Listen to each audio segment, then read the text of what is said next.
New York has a strange kind of silence in winter. Even when the traffic hums far below, even when someone laughs too loud in the street, there's a hollowness underneath it all, like the city itself is holding its breath. Dr. Ethan Bell had learned to live inside that silence. 6 weeks had passed since his wife Lila went missing. 6 long weeks filled with interviews, condolences, and pity. He played the role of the grieving husband beautifully, the tired eyes, the hesitant smile, the quiet voice that cracked just enough when he said her name.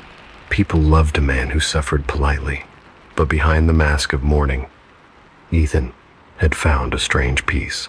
His apartment was spotless, almost surgical glass, chrome, and the faint smell of antiseptic. He liked it that way. No fingerprints, no trace of her perfume. No memories, except the framed photograph on the piano. Lila, caught mid-laugh, her hair falling into her eyes, the city skyline glowing behind her. That photo had started to bother him. Not because he missed her, he didn't, but because sometimes, at night, the light from the street seemed to shift. Her smile would look different.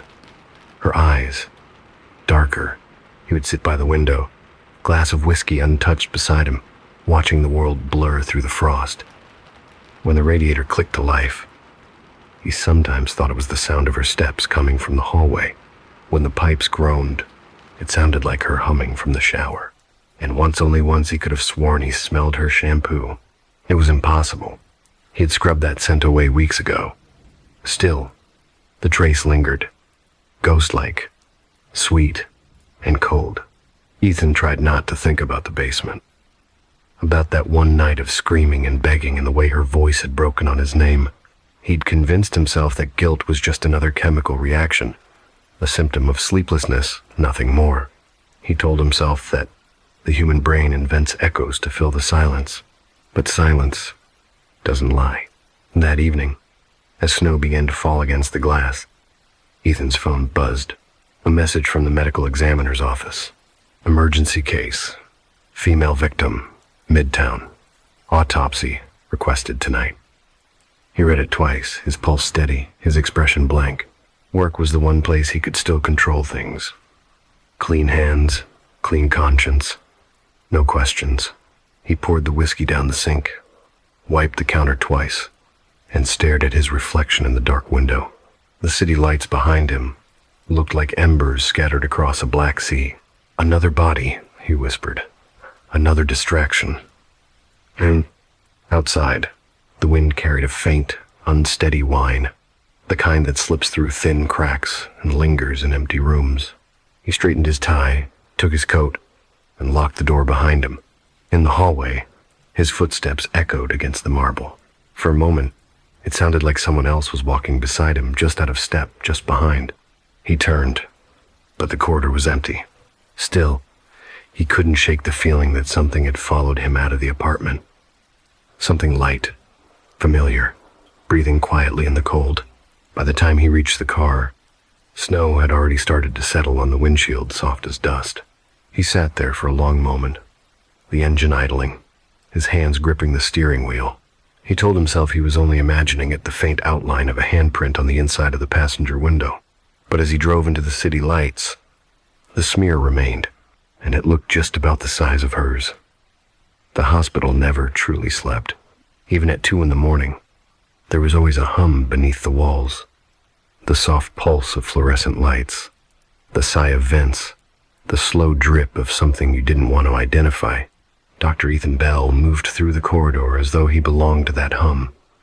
His footsteps were soundless on the polished floor, his expression perfectly still. The air was colder down here. Basement level. Morgue. He swiped his ID card at the metal door and waited for the click. For a second, he thought he heard something. A whisper. Or maybe the air itself shifting behind him, but when he turned, there was nothing but the corridor stretching long and empty. Inside, the morgue smelled faintly of disinfectant and iron. The scent hit him with a familiarity that was almost comforting. Bodies slept in drawers lining the walls, tagged and cataloged, stripped of story and identity. He liked them that way, quiet, obedient, unjudging. The attendant on duty, a young intern with hollow eyes, nodded as Ethan entered. Victim brought in from 56th and Lex, female, late 20s. Found in a drainage shaft, severe decomposition. Ethan's gaze flicked briefly to the gurney in the center of the room. The sheet covering the body was stained along the edges, the fabric clinging to the shape beneath. He nodded once. "I'll handle it." The intern hesitated. "You sure, sir?" "The condition's pretty bad." I said, "I'll handle it." His voice came out flatter than intended, but it did the job. The intern mumbled something and left. When the door shut, the silence felt heavier than before. Thick, deliberate, as if it were watching him. Ethan drew a breath and lifted the sheet. The smell came first rot, sweetened by formalin. He'd smelled it thousands of times, but this one carried something different, something too personal. The face, or what remained of it, was pale and collapsed in places, skin sloughing away to reveal the hint of bone beneath. The eyes were gone. The lips, too. Still, the shape of the jaw, the curve of the ear, something stirred recognition. No, it couldn't be. He stepped closer. Her left hand was twisted beneath the rib cage, and as he adjusted it, something caught the light, a faint metallic glint wedged between stiff fingers. A ring. Gold. Slim. A tiny engraving on the inside, E and L. Forever. The world tilted. His breath hitched. For the first time in months, he felt his pulse in his throat, rapid and ugly. He wanted to look away, but his eyes wouldn't obey. It was her. The skin around the finger was bruised and torn, as if she'd clawed at something or someone before she died. He stared until the letters on the ring began to blur. He thought he'd destroyed everything that tied her to him. Her phone, her clothes, the knife, the burial site by the river. But here she was, back on his table, waiting. He forced himself to continue, pulling on his gloves with trembling fingers. The rubber snapped against his wrist, loud in the stillness. He began the autopsy the way he always did. Clinical, detached, mechanical, a scalpel, ipsiloid incision, retractors, a rhythm, a prayer. But halfway through, he found himself whispering under his breath. He didn't even realize it until he heard his own voice echoing softly off the steel walls. "I'm sorry." The words startled him. They didn't sound like his. He dropped the scalpel, the clang slicing the silence in two. For a long moment, he stood there, breathing hard, his hands shaking above the open body. The fluorescent light above flickered once, twice. He blinked. When he looked down again, something had changed. The mouth of the corpse, what was left of it, had shifted. A faint curl, almost like a smirk. "No," he told himself. "That's impossible." Muscular contraction, post-mortem artifact, nothing more. He leaned closer. The air around her face seemed colder. He could almost feel it pressing against his cheek. He whispered again to no one, "It's not you. It's not." And then so faint he almost didn't hear it came a sound. A breath. A single, wet inhale from somewhere deep inside the open chest cavity. He stumbled back, knocking into the metal tray. Instruments clattered to the floor. The sound stopped. He stared at the body, his pulse hammering in his ears. Stillness again. He swallowed hard, forced his voice to steady. "Autonomic gas release," he murmured, though no one was listening. Residual pressure, perfectly normal. He replaced the sheet, his gloves slick with sweat beneath the latex. He had to finish the report. He had to erase the evidence. He cleaned the instruments, rewrote the tag number, replaced her name with a false ID. The camera log deleted. By dawn, there would be no record of her ever existing in that room. He sat at the desk to file the paperwork, but his hand wouldn't stop shaking. The pen scratched uselessly against the form. On the line for identifying marks, he wrote the same word 3 times before realizing it. Lila, Lila, Lila. He crumpled the sheet and tossed it away. When he finally stood to leave, he noticed the reflection in the observation glass. His own face, pale, drawn, and behind it, just over his shoulder, the faint outline of a figure, tall, still. He spun around. Nothing, only the empty table. the sheet unmoving. He laughed once, a broken, strangled sound. "Get a grip, Ethan." He turned off the light and stepped out into the corridor. The door shut with a heavy click. He didn't see the sheet slide off the body behind him. By the time Ethan reached his apartment, the sky was starting to lighten. Snow fell in thin sheets, glittering under the street lamps. He closed the door and leaned against it, his chest rising and falling in short, frantic bursts. It was over. The files were gone. No one would ever know. He poured another drink. Those hands shook too hard to lift it. The glass clinked against his teeth. He kept seeing that smile, the one that wasn't hers anymore. He kept hearing that breath. He stared at the clock on the wall. 3:47 a.m. Time had stopped making sense. He rubbed his eyes and sat down at his desk. The room felt smaller than before, the shadows longer. Something inside him itched a weight pressing on his chest, like guilt-growing claws. He opened his laptop to distract himself, but the screen refused to turn on. Only a faint hum, a static flicker, and then, without warning, the speakers crackled. A whisper, low, female, familiar. "Why did you open me?" Ethan froze. He turned off the laptop, yanked the plug from the wall. The sound stopped. His heart slammed against his ribs. He tried to convince himself it was feedback, some random glitch, a cross signal from the lab. But when he looked down, the gold ring was sitting on the table beside his hand. He hadn't brought it home. He pushed back from the desk so hard the chair toppled. The ring gleamed faintly in the dark, catching the city light. He stared at it until his eyes blurred. Then, slowly, he reached out. The metal was cold, colder than it should have been, and for a moment, it felt as if it tightened around his finger on its own. He couldn't move. The air thickened, his breath shallow. His pulse roared in his ears. In the window's reflection, he thought he saw her again, standing just behind him, face half hidden by shadow, mouth still curled in that same knowing smile. Her eyes were hollow, but he knew she was watching. He blinked once, and she was gone, but the smell, that faint trace of her shampoo, lingered. Sweet, familiar, wrong. He sat there until the first pale light of dawn crept through the blinds. When it touched the ring, it seemed to glint red for a second, like a drop of blood catching the Sunday. Ethan finally whispered, to no one, "She's back." And this time, even he didn't sound like he was lying. The morgue was supposed to be silent. But that night, something inside it breathed.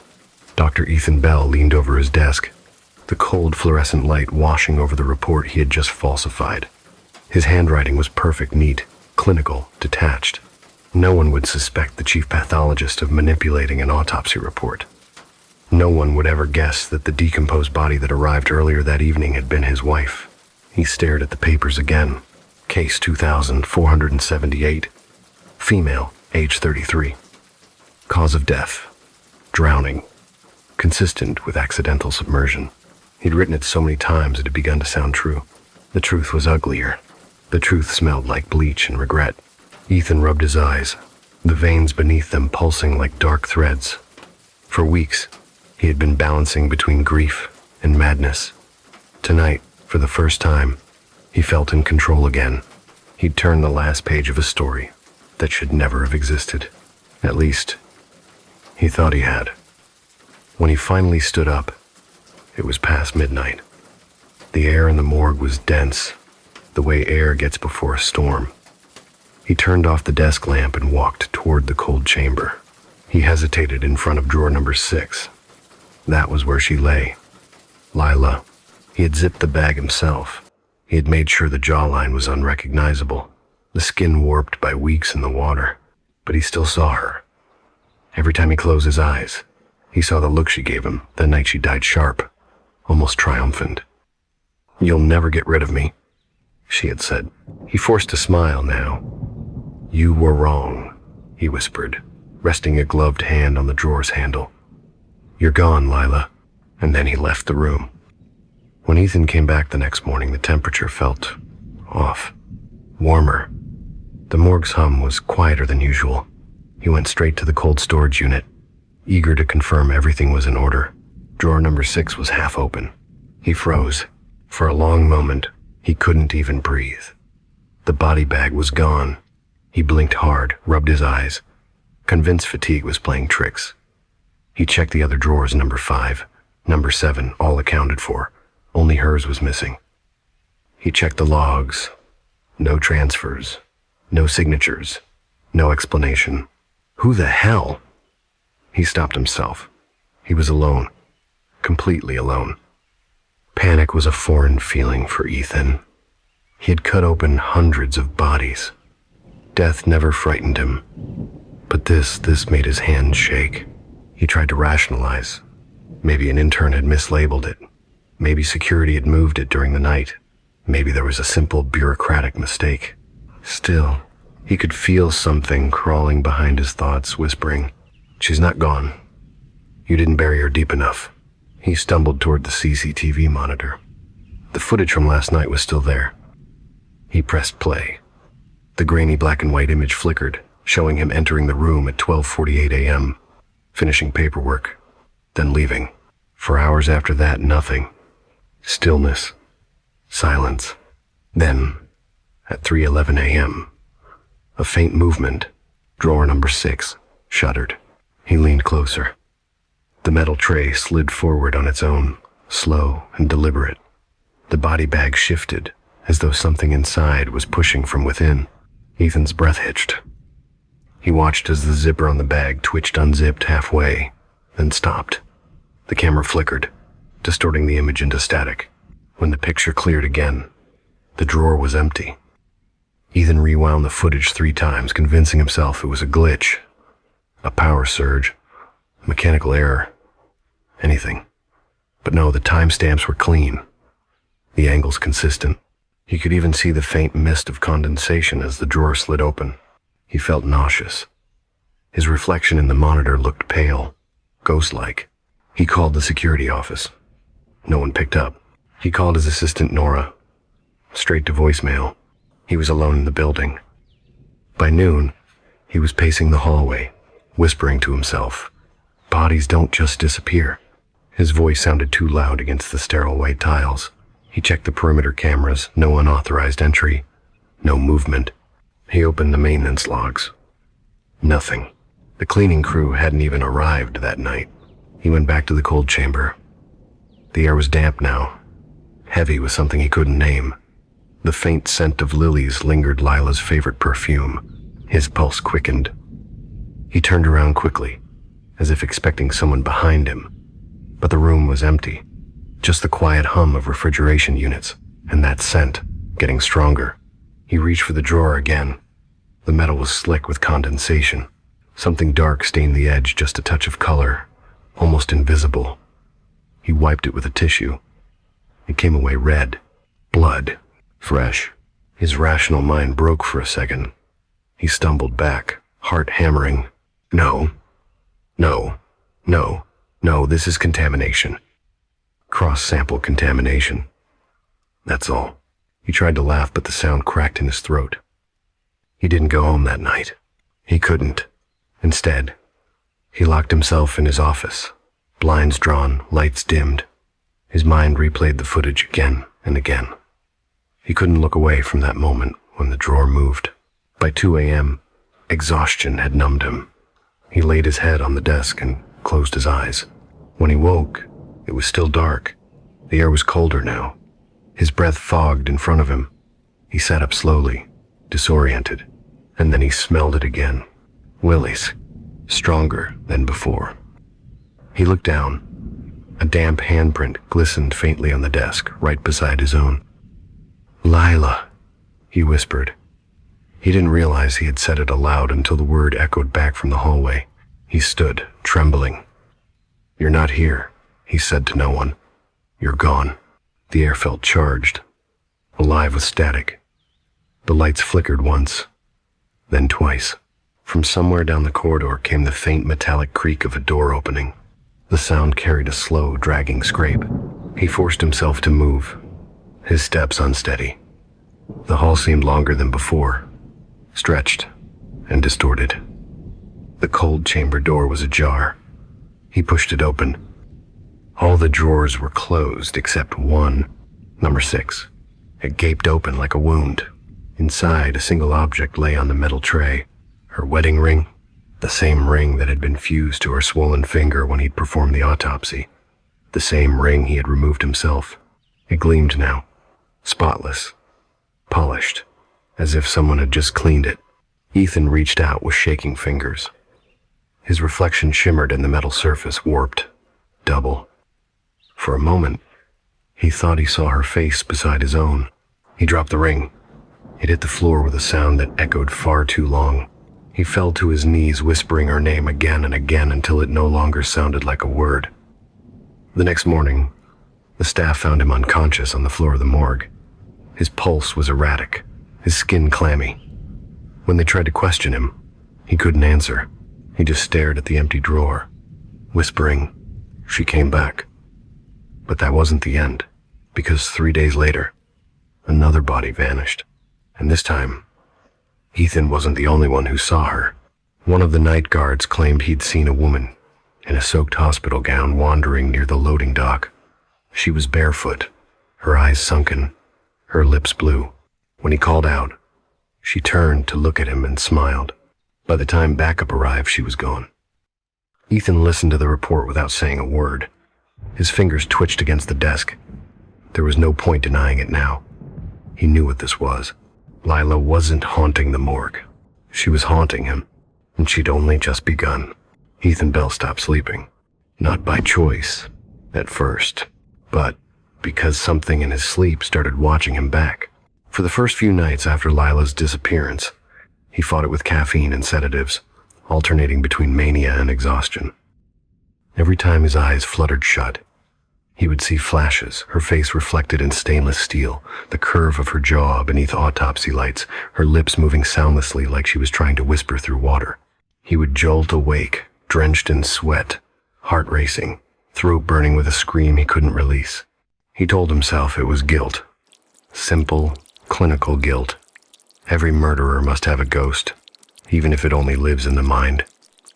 But he wasn't sure anymore that his ghost was staying there. On the 6th night, without real rest, Ethan collapsed at his desk. The moment he hit the chair, his mind sank like a stone into black water. The dream began in his apartment, the one he'd shared with Lila.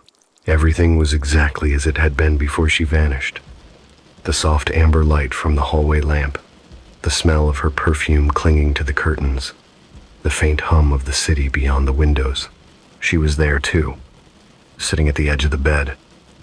Her back was turned to him, long dark hair falling in smooth, heavy waves down her spine.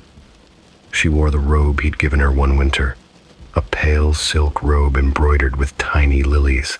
He remembered buying it for her after their first miscarriage, thinking it might help her smile again. Now she sat in it perfectly still, her shoulders rising and falling with the rhythm of someone breathing too slowly. He whispered her name, barely audible. "Lila?" She turned her head slightly, not enough for him to see her face. "Why are you here?" he asked. When she spoke, her voice was distant like she was speaking from inside a well. "Because you brought me here." "I didn't." "Yes, you did." He tried to move closer, but his body resisted him. His legs felt heavy, as if the floor itself were gripping his ankles. She finally turned to face him. Her eyes were open, bright, and impossibly clear. Her skin looked the way it used to before everything went wrong. For one fragile second, she was beautiful again, his Lila, the one he had fallen in love with, the one who used to laugh with her whole face. But when she smiled, he saw something black behind her teeth. "I was cold," she whispered. "So I came home." Ethan gasped awake, falling out of his chair. The morgue lights flickered above him. His hands were trembling, his lab coat damp with sweat. He checked the clock. 3 a.m. Exactly. He pressed his palms to his eyes. "It's not real," he murmured. "You're tired, that's all. It's the sleep deprivation." But even as he said it, he could smell lilies again. The next night, the dream came faster. He didn't even feel himself fall asleep. One moment he was staring at the ceiling. The next, he was standing in the hallway of his old apartment. This time, the lights were all off, except for one, the bathroom light. It flickered, casting long shadows across the tile. He heard her humming, soft, low, almost tender. He followed the sound to the bathroom. The door was half open, and through the crack, he saw her standing before the mirror. She was brushing her hair, slow strokes from root to tip. But something was wrong. Each pass of the brush left a smear of red down the strands. He reached for the doorknob. Lila. Her reflection froze mid-motion. But the real Lila didn't stop. She kept brushing, smiling faintly. He looked closer. Her reflection wasn't smiling at all. The mirrored version turned its head toward him. Eyes hollow, lips stretched wide enough to tear the skin at the corners. The door slammed shut in his face. When he woke up, he was standing in his office, not lying down standing, facing the wall. His hands were covered in red marks, like he'd been clawing at something. There were fresh scratches on the door. He didn't remember doing any of it. By now, people had started to notice the change. Nora, his assistant, whispered to another technician that Dr. Bell looked haunted. The janitor avoided his hallway. Even the chief medical officer had asked if he was all right. Ethan kept smiling, kept saying the right words. But his smile was a wound now, and everyone could see it. The nights bled into one another. The dreams deepened. Sometimes, he would wake to find objects moved, his watch placed neatly on the edge of the bed, his phone open on the last photo of Lila taken before her death. Sometimes he'd hear footsteps behind him as he walked the morgue corridors at night, and sometimes he didn't need to sleep at all to see her. One evening, while he was reviewing slides in the pathology lab, the overhead lights dimmed. The hum of electricity faltered. His microscope lens fogged over, as if someone had exhaled directly into it. He looked up. A faint outline stood by the door, her shape blurred by the shadows, familiar in a way that hurt to recognize. "Lila," he said softly, "please, stop this." Her voice answered from everywhere at once, overlapping itself, a dozen echoes layered together. "You don't get to say please." Ethan took a shaky breath. "What do you want from me?" Her answer came like the slow crack of glass. "I want you to feel it." "Feel what?" She stepped closer, and for the first time, he saw her clearly, not as she had been, but as he'd left her. The pale blue skin, the bloated features, the neck bruised by his hands. Her lips parted, and water dripped from her mouth as she whispered, "Drowning." Ethan stumbled back, chair crashing to the floor. He blinked and she was gone, but his shoes were wet. After that, Ethan stopped pretending. He stopped working. He stopped answering calls. He covered every mirror in his home. He ripped the photos off the walls. He smashed the bathroom sink because he swore he saw her reflection wink at him through the faucet. He wrote letters to himself. "You are not insane. You are alive. She is dead," as if words could hold back whatever had crawled into his reality. He didn't realize how long it had been since he'd last left the building. The city outside seemed distant, unreal, like another dream he'd forgotten. His colleagues found his office empty one afternoon, but the morgue door was locked from the inside. Inside, Ethan sat against the wall of the cold chamber, whispering into the air, "You win, Lila. You always win." The silence pressed against his skull. He closed his eyes, and then he was back in the dream again. Only this time, he knew it wasn't a dream. He was lying in a hospital bed, the white sheets pulled up to his chest.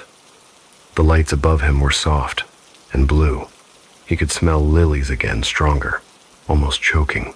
Someone was standing beside him, just outside his vision. He turned his head. Lila was there, dressed in white, her face calm and dry, her eyes full of something like pity.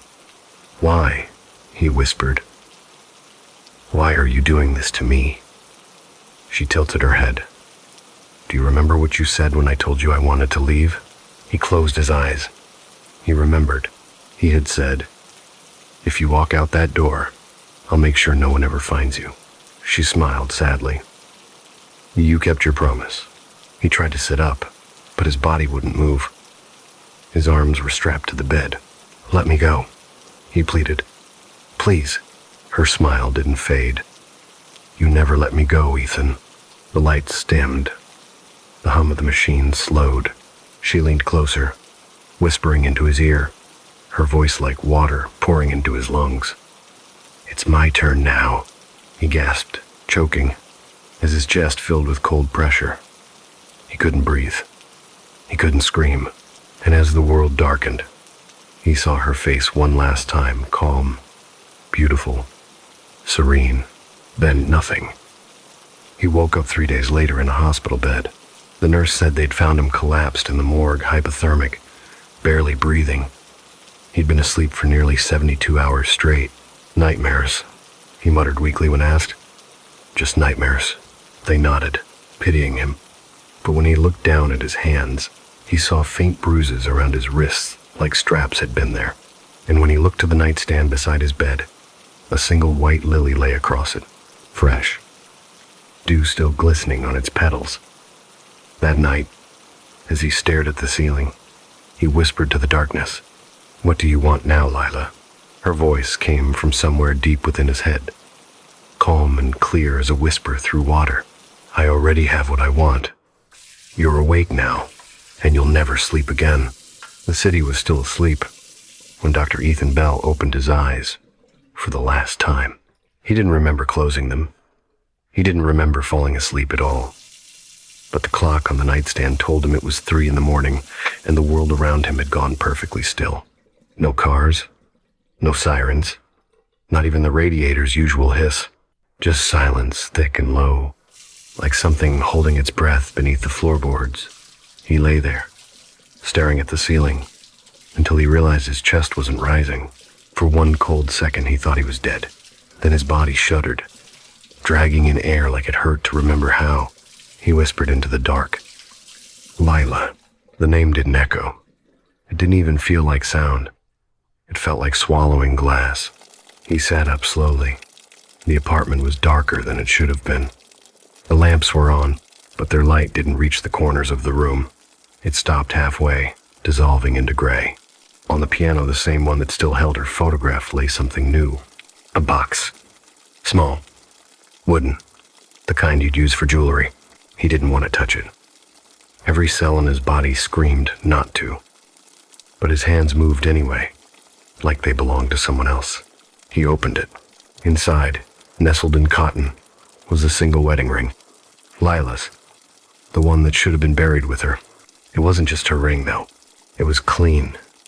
Too clean. Like it had been washed. He stared at it for a long time, then slipped it into his pocket. That was when he noticed the writing on the mirror above the piano. It wasn't written in blood, or lipstick, or dust. It was carved. You said forever. He could feel the grooves of the words in his bones. By dawn, Ethan was walking. He didn't remember dressing himself or leaving the building. The city felt wrong, distant, as if it had been copied and pasted from a memory that didn't belong to him. The snow was still falling, soft and soundless, blanketing the empty streets in a sheet of pale light. He walked barefoot. He didn't feel the cold. Every few blocks he thought he saw a figure ahead of him, slipping just around the next corner, her white robe trailing like mist. Once, he thought he heard her laugh. It wasn't cruel, it was gentle, the way she used to laugh before everything had gone wrong. He followed the sound through the maze of winter streets until it led him to the river. The East River was frozen near the edge, dark beneath the street lamps. Ice cracked softly against the pylons, like the pulse of something old and patient. He leaned against the railing, breath-forming clouds that vanished instantly. He waited. Then faintly, he heard her voice, not behind him this time, but inside him, the way water sounds inside a shell. "You've seen what I wanted you to see," she whispered. "Now, do what you promised." He didn't remember promising anything, but somehow, he knew what she meant. He walked to his car, started the engine, and began driving. The snow thickened. Streetlights blurred into streaks of gold. He didn't know where he was going until he was already there. The police station looked different at night. Quieter, almost reverent, as though the building itself was asleep and dreaming of old confessions. He parked crookedly, engine still running. For a long time, he just sat there, watching the fog collect on the windshield. In the faint reflection, he thought he saw Lila sitting in the passenger seat. Her head was tilted slightly, her eyes soft and patient. He whispered, "Are you going to kill me?" She smiled. "I already did." Then she was gone. He left the car running and stepped into the freezing air. His feet sank into the snow, leaving a trail that filled slowly behind him. He wasn't wearing shoes. He hadn't noticed that until now. He wasn't wearing much of anything, just his sleep clothes, soaked through with sweat and something darker that had dried hours ago. He reached the front doors of the precinct, pushed them open, and walked inside. The fluorescent lights felt like knives in his eyes. The few officers on night duty looked up from their desks, startled. For a moment, no one spoke. Then Ethan opened his mouth and started to talk. He told them everything. About the fights, about the threats, about how she had wanted to leave, about the way she had screamed when his hands closed around her throat, the way her body had gone limp, the way he'd stood over her for minutes, waiting for the shaking to stop. He told them how he'd driven her to the medical facility under the cover of night, how he'd filed false records, swapped the labels, arranged the cremation paperwork, how he had sat alone afterward, drinking in the kitchen, listening to the rain, and how she had never really left. "I thought I buried her," he said, voice cracking. "But she never stopped following me." One of the officers stood, unsure whether to restrain him or comfort him. Another scribbled notes, eyes wide. Ethan didn't care. He kept speaking, softer now, almost gentle. "She comes when I sleep," he said. "She watches. She waits. She makes me remember. Every time I close my eyes, she's there." He laughed, just once, quietly. "You don't know what it's like to be haunted by someone who still knows the rhythm of your breathing." When they asked for her body, he smiled. "You'll find her where I left her. She's everywhere." They thought it was metaphor. But that afternoon, when investigators searched the medical archives, they discovered the truth. One of the autopsy chambers contained residue of formalin, skin tissue fragments, and a gold ring matching Lila Bell's dental record tag, the same ring Ethan had carried in his pocket. In the holding cell, Ethan sat perfectly still, head bowed, hands clasped between his knees. He didn't speak for hours. The guard said he was calm, too calm. When they came to question him again, he didn't look up. "She's not gone," he said. "She's here with me." They asked who. He smiled faintly. "My wife." They left him alone. That night, a storm swept through the city. The power flickered in and out across the precinct. Cameras failed. When morning came, they found his cell empty. The door still locked. No signs of struggle. No footprints. No forced exit. Just the faintest smell of lilies in the air, and a single wet handprint pressed against the glass. The newspapers told the story differently, of course. Renowned forensic pathologist confesses to wife's murder, disappears in custody. They called it an act of madness, a tragedy of genius undone by guilt. But those who worked the night shift at the morgue told other stories. They said sometimes, around 3 a.m, the lights in autopsy room 4 flickered on by themselves. They said the freezer door opened, slow and deliberate, even when it was locked.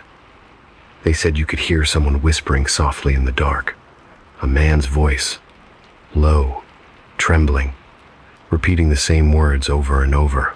"I'm sorry, Lila, I'm sorry." And sometimes, if you stood long enough to listen, you could hear a second voice answer from somewhere inside the cold, overlapping his, like an echo. "I forgive you." But the janitor, who swore he'd seen her reflection in the autopsy mirror one night, told a different version. He said forgiveness wasn't what she gave him. He said her voice didn't sound soft at all. He said the whisper came like a breath against his ear, too close, too human to be anything else. And what it said was this: "Not yet." Thatcher's haunted hallway. Alara Keene had always believed that obsession was simply a sharper form of curiosity. Professors loved that word curiosity as if it was noble, a sign of promise. But what she felt wasn't noble. It was something quieter, more corrosive. Every night, when the campus lights dimmed and the corridors emptied, that word whispered in her skull like a leak in a pipe. Curiosity, curiosity, until it stopped sounding like something human. She was sitting by the window of her dorm, a tall, pale structure built sometime in the 1800s, when the university still called itself Thatcher Academy for the Sciences of the Mind. Outside, snow was falling in thin diagonal lines, slicing through the glow of the lampposts. Somewhere below, the clock tower began to chime 10. 10 echoes, slow and deliberate. 10 years ago, this same sound had echoed on the night her brother vanished. They said Lucas Keene was brilliant. They said he was reckless. He had been a senior, a philosophy major, dabbling in experimental linguistics, and the kind of student who wrote essays about language summoning things older than meaning itself. He'd been fascinated with the myths that Thatcher's basement held the whisper about a silent classroom that no one could find. The room where students entered and never left. The faculty called it a ghost story.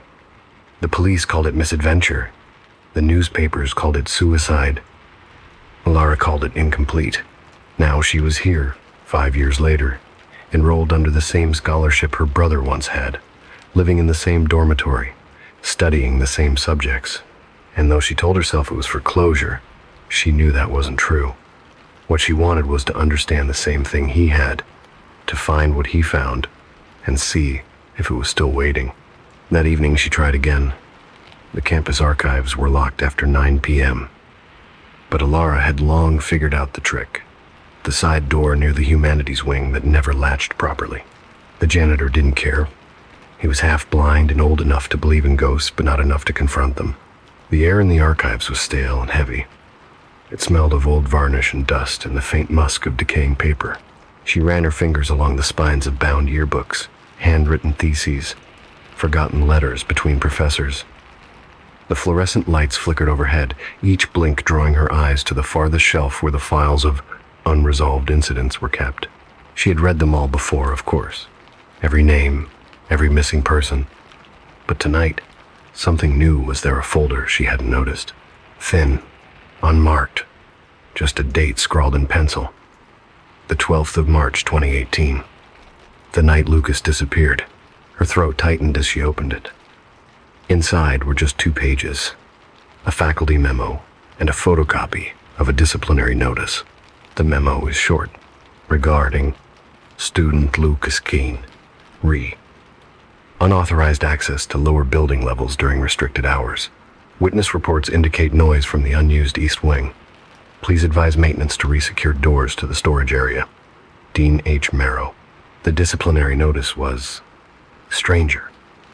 Lucas's name was crossed out, replaced with a single black stroke, but the offense box had been left blank. Beneath the signature line, there was something handwritten in red ink. A single sentence. He found the other classroom. Lara froze. The other classroom.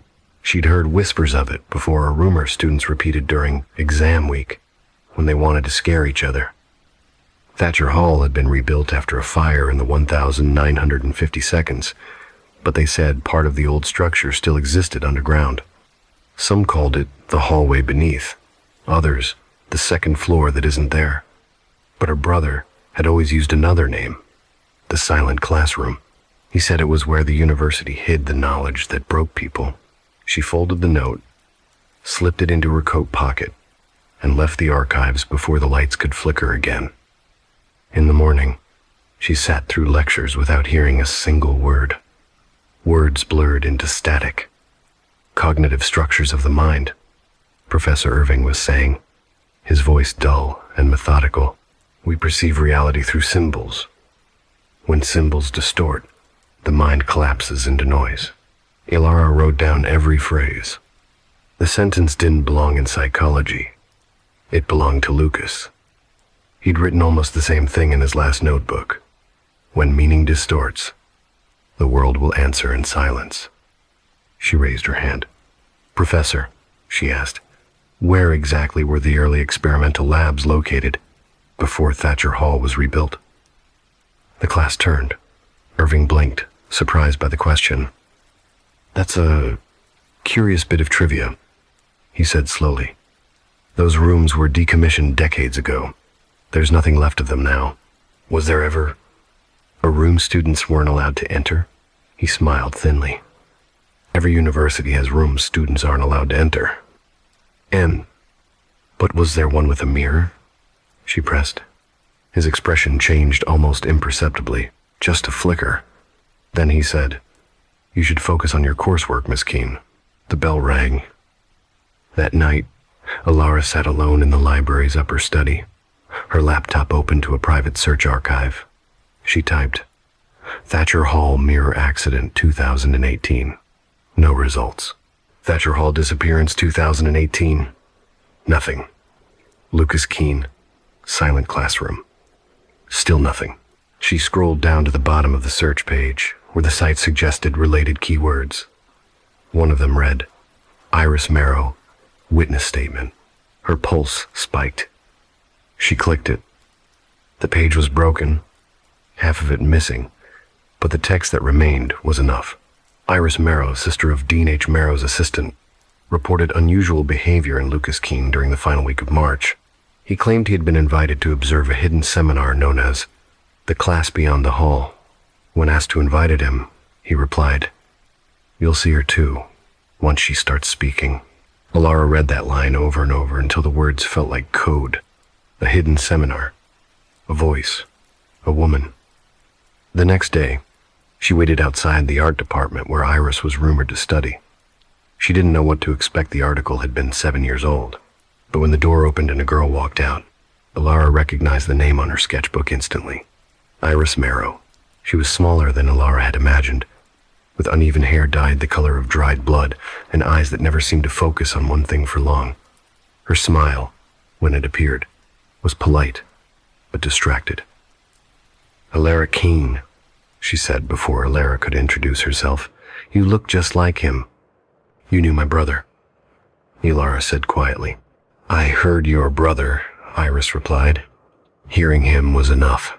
That answer chilled her. More than anything, they sat in the courtyard, breath steaming in the cold. Iris was the one who spoke most, her tone alternating between sarcasm and sadness. "Lucas used to talk about the silent classroom," she said. "He said it wasn't a myth. Said it was an experiment, a test for those who wanted to speak to the other side of meaning. He asked me to help him find it, but the closer he got, the stranger he became. He started writing in symbols, not words. He stopped sleeping.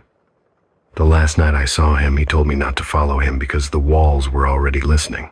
"Listening to what?" "To the answers," Iris whispered. "That's what he said. The walls listen to the answers." Alara leaned forward. "Where did he go that night?" Iris hesitated. Then she reached into her coat and pulled out a folded piece of paper, yellowed and brittle. She handed it to Alara. It was a map, crude, hand-drawn. The outline of Thatcher Hall, with one section circled in red, basement storage, mirror room. Underneath, a note in Lucas's handwriting. "Only during the full moon. Only with a candle." Alara looked up, but Iris was already standing. "He wanted to find her," Iris said. "If you really want to see him again, you'll have to meet her first." "Who?" Iris smiled faintly. "The teacher." And then she walked away. That night, Alara couldn't sleep. The map lay unfolded on her desk, the red circle pulsing faintly in the lamplight.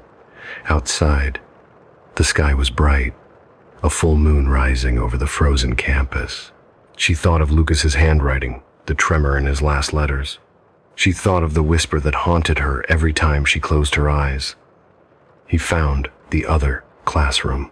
The idea settled into her mind like a seed. It wasn't curiosity anymore. It was inevitability. Because if the silent classroom existed, if her brother had truly seen it, then somewhere, even now, he was waiting for her to find the same door. And if that door was still open, she was going to walk through it. There was something about Iris Marrow that unsettled Alara, long before she understood why. It wasn't the way she spoke, though her speech had that strange, uneven rhythm of someone whose thoughts moved faster than her mouth could catch up. It wasn't her appearance either, though her eyes had the dull shine of old glass reflecting light but never holding it. It was the sense that Iris was already waiting for her before they met, as though this conversation, this curiosity had been written down somewhere long ago. For 3 days after that first meeting, Iris vanished. Alara waited outside the art department, searched the student dining hall, even asked the receptionist at the faculty office. No one seemed to know her well. She used to attend regularly, one of the assistants said, but lately, she only comes and goes, like she's looking for something that isn't here anymore. That sentence lingered. Looking for something that isn't here anymore. It could have been a description of Alara herself. She returned to her dorm late that evening, exhausted, half convinced Iris was another dead end in the labyrinth of Thatcher's myths. But when she opened her door, there was a folded piece of paper waiting on her desk. Her name was written in a slanted, frantic hand, Alara. No one else had a key to her room. She opened it carefully. I was wrong to tell you that night. Meet me at the old greenhouse at midnight. Don't bring light. Don't bring questions. The greenhouse. She hadn't been there before, but she knew where it was, the far edge of campus, behind the old observatory that had been shut down for asbestos. It had once been a place for botanical research, but now only vines and broken glass remained. Alara didn't sleep. When the clock in the hall struck 12, she put on her coat and gloves, tucked the note into her pocket, and made her way across the snowy courtyard. The campus looked different at night, as though it had shed its scholarly face. The buildings leaned inward, watching her. The wind had a hollow, whistling sound that seemed to shape words. Turn back, it almost said. But she didn't. The greenhouse appeared like a skeleton in the moonlight. Panes shattered, iron beams rusted, vines growing through the cracks like veins. Inside, the air was strangely warm, carrying the damp smell of rot. And there, at the center, Iris was waiting. She wasn't wearing a coat, only a thin sweater, her hair damp as if she'd just stepped out of a storm. She didn't look surprised to see Alara. You came, she said simply. You asked me to. I didn't think you would.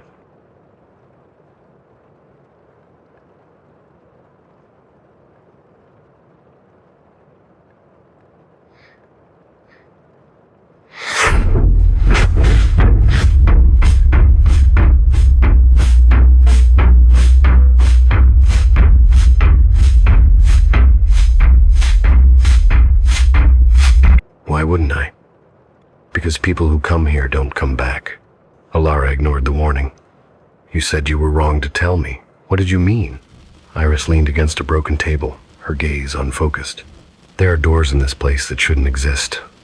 Most of them stay locked because people forget the language that opens them. But Lucas remembered. He found a way to make the school remember too. Alara frowned. You're not making sense. I'm not supposed to, Iris murmured. She doesn't like it when I explain too much. She? Iris's expression flickered fear, then guilt. The one who teaches, the one who listens, the one he called the professor beyond the hall. Alara took a slow step closer. You've seen her? I don't know if seen is the word. Iris's voice softened. When you're in her presence, it's like hearing your own thoughts spoken in another voice. She sounds like you, but older, sadder, and certain. She told Lucas that the only way to learn the truth of things is to erase yourself from what's false. He believed her. He erased himself. What does that mean? Iris looked up sharply, her pupils widening like a camera lens catching too much light. You're going to find out anyway. You wouldn't have come if you didn't already decide. Helata didn't answer. Iris turned away, pulling something from her pocket, a small rectangular mirror, the kind used in an old makeup compact. The glass was cracked, the fracture branching like a tree. She gave him this, Iris said. He left it in my room the night before he disappeared. I didn't want to touch it again, but I can't keep it anymore. Alara reached out. Their fingers brushed, and a jolt of cold ran through her arm. The moment her skin touched the glass, she felt something move beneath it like water trembling in a hidden current. For an instant, she saw not her reflection but Lucas's face, pale, silent, eyes wide as if watching her through the other side. She gasped and almost dropped it. "What did you see?" Iris asked softly. "My brother," Elara whispered. Iris nodded. "Then it's begun." The words didn't feel dramatic. They felt final. Over the following days, Elara's reality began to bend at its edges. The library clock skipped seconds. Her own reflection lagged a heartbeat behind her movements. In class, the sound of chalk on the board became unbearable, like teeth grinding on bone. And Iris was different too. She would appear suddenly beside Elara in the dining hall or at the end of a corridor, speaking as though their conversation had never stopped. "Did he ever talk to you about the second lecture?" Iris asked one afternoon, over untouched cups of tea in the student cafe. "The what?" "The second lecture," Iris repeated. "It's what he called it. The one you don't attend with your body." Elara frowned. "You're talking in riddles." "Not riddles. Lessons. The kind you don't survive if you understand them too soon." Iris stirred her tea without looking down. "Lucas said there's a pattern to Thatcher Hall's floor plan." "Have you noticed it?" "No. It's shaped like an eye. The older blueprints, before the reconstruction. The hall is the iris. The mirror room is the pupil. Everything in this university is built to look inward." Elara didn't want to believe her. But when she returned to her dorm and searched for the original floor plans in the archives database, she found them. The diagram looked crude ink and compass lines, but once she saw it, she couldn't unsee it. The courtyard formed the outer circle. The lecture halls curved around it. At the very center was the smallest chamber of all, an unlabeled room in the lower basement, marked only by a symbol that looked like a spiral of ink. Her heartbeat quickened. The mirror room. The next morning, she went to the east wing of Thatcher Hall, using the narrow corridor that professors rarely passed. The stairwell descended farther than it should have, ending at a locked iron door with peeling paint. On its surface, someone had carved letters almost illegible. LK, Lucas Gan. She pressed her hand against the metal. The chill sank through her palm. Behind that door, she was sure, was the thing that had swallowed him. "Elara?" She spun around. Iris stood halfway down the stairs, eyes wide. "You weren't supposed to come here alone. I just needed to see it." Elara said, "You'll do more than see." There was no malice in Iris's tone, only resignation. "If you open that door without being invited, you won't find your brother. You'll only find what he saw last. Then tell me what he saw." "I can't." Iris's hands trembled slightly. "I wasn't there when he crossed, but I heard him." "Heard him how?" "In my sleep. For weeks." His voice kept repeating something over and over, not words, just the rhythm of a lecture, the sound of teaching without a teacher, and then silence. Elara stepped closer. "You said I'd have to meet her." "How?" Iris met her gaze, and for the first time there was pity there. "You already have. Every time you dream about finding him, she's the one showing you where to look." Elara froze. "How do you know about my dreams?" "Because they're not yours," Iris said softly. "They belong to her now. She borrows them from whoever searches long enough." For a long time, neither of them spoke. The hallway seemed to listen, the air thick with something unsaid. Finally, Iris reached into her bag and pulled out a candle, thin, white, almost entirely melted. "When the moon is full," she said, "take this, go back to this door. The mirror will show you the way in." Elara hesitated. "You're helping me." "I'm helping her," Iris said, her voice distant. "That's what all of us end up doing." That night, Elara dreamed again. She stood in a long, dark hallway lined with doors. At the end was a classroom, the chalkboard black as obsidian, the desks perfectly still. On the board, faint words appeared one by one as if written by an invisible hand. Lesson 1. Every answer is a door. She turned. Behind her, the mirror from Iris's pocket hung on the wall. Inside it, Lucas was seated at one of the desks, motionless. When she tried to call his name, he didn't move. But his reflection did, lifting its head slowly, lips forming words she couldn't hear. The reflection stood, crossed the room, and placed its hand against the glass. When she woke, her hand was pressed against the cold surface of her dorm mirror, leaving a fogged imprint. She whispered his name. Nothing. Only her own voice echoed back, softer, older, and certain. The lesson isn't over, Alara.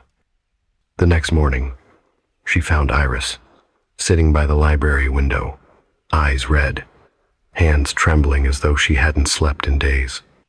She's getting impatient, Iris said before Lara could speak. You can feel it too, can't you? The pull under your skin. What does she want? To finish what Lucas began? To teach again? Alara's breath caught. And I'm the next student. Iris didn't answer, but in her silence Alara already knew. The elevator doors opened with a muted chime. Theo stepped into the corridor of the third basement floor, the one not listed on any official blueprint. The air was cold and slightly damp, carrying that metallic scent of disuse. He hesitated, letting the elevator close behind him, before pulling his phone out to check the signal. As expected, nothing. The floor looked nothing like the rest of the Iris Hotel. There were no polished marbles, no Art Deco lamps, no gold trimmings. Only long concrete walls lined with exposed pipes and a row of heavy metal doors that had been painted white long ago but were now flaking with rust. It took a deep breath. Iris? He called, voice bouncing softly down the hallway. Nothing. Theo's footsteps echoed. As he moved forward, the rubber soles of his shoes tapping faintly against the floor. He'd received the anonymous note only an hour ago, slipped under his hotel room door. If you want to understand the mirrors, come to B3. Tonight. Alone. The handwriting was angular, impatient, and the last word, alone, had been underlined twice. He had thought about ignoring it. He really had.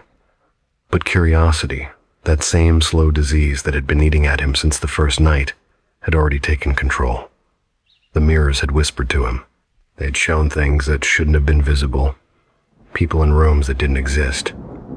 And Iris, that woman who had vanished 2 weeks ago, had been the last guest seen entering one of those rooms. Now, all the clues pointed here. Theo reached the end of the corridor. There was a door, unlike the rest, newer, reinforced, and covered with strange circular etchings that shimmered faintly when light hit them. He crouched down, tracing the edge of one of the symbols with his fingertip. It wasn't paint. It was glass, embedded into the metal. A small inscription beneath read, Mirror Room. Theo swallowed hard. So it's real. He turned the handle. It resisted locked. Then, as if sensing his intent, a soft click sounded from within. The door creaked open just an inch, enough for him to see a sliver of darkness inside. He pushed. Inside was silence. The room was circular, perfectly symmetrical. Dozens of mirrors lined the walls from floor to ceiling, each one reflecting fragments of his body, one showing his arm, another his shoulder, another the back of his head. The light came from nowhere visible, a pale silver glow that seemed to come from the mirrors themselves. Theo stepped in, his reflection multiplying endlessly. For a moment, it felt as though he had entered a hall of endless versions of himself, each one standing slightly wrong. He walked forward, looking closely. One reflection blinked slower than he did. Another's lips were moving slightly, whispering something inaudible. Theo froze. Hello? Every reflection stopped at once. That shouldn't have happened. He took a step back, but the version of himself in the mirror directly ahead did not. It stood still, just watching him, head tilted ever so slightly to the left. Theo's chest tightened. Okay, this is... Then, something flickered in the farthest mirror movement behind him. He turned sharply. Nothing there. But when he turned back, his reflection had changed. It was no longer him. It was Iris. Her long black hair fell over her shoulders, her white dress stained at the edges, her face pale and expressionless. Iris, he breathed. She didn't respond, only pressed her hand against the inside of the mirror. He could see faint bruises on her wrist. the blue veins under translucent skin. Theo reached out, almost unconsciously. His fingers touched the glass cold, almost burning. Then he heard it, a faint sound. Tap, tap, tap, from behind the mirrors. The sound moved slowly, deliberately, circling the room. Theo spun around, trying to find the source. The reflections rippled slightly, as if something were moving behind them, something with weight, with shape. He backed away until his shoulders hit the door. It didn't budge. The handle had vanished. Then, Iris's reflection spoke not through sound, but directly into his mind. "You shouldn't have come here alone, Theo." He stared, shaking. "Where are you? What is this place?" The hotel built it to trap what shouldn't exist. But mirrors don't keep secrets. They remember. They show. And her expression twisted, as though she were trying to fight something unseen. "They showed me everything. Every lie. Every person who disappeared. And now, it shows you." Theo's breath came out ragged. "How do I get out?"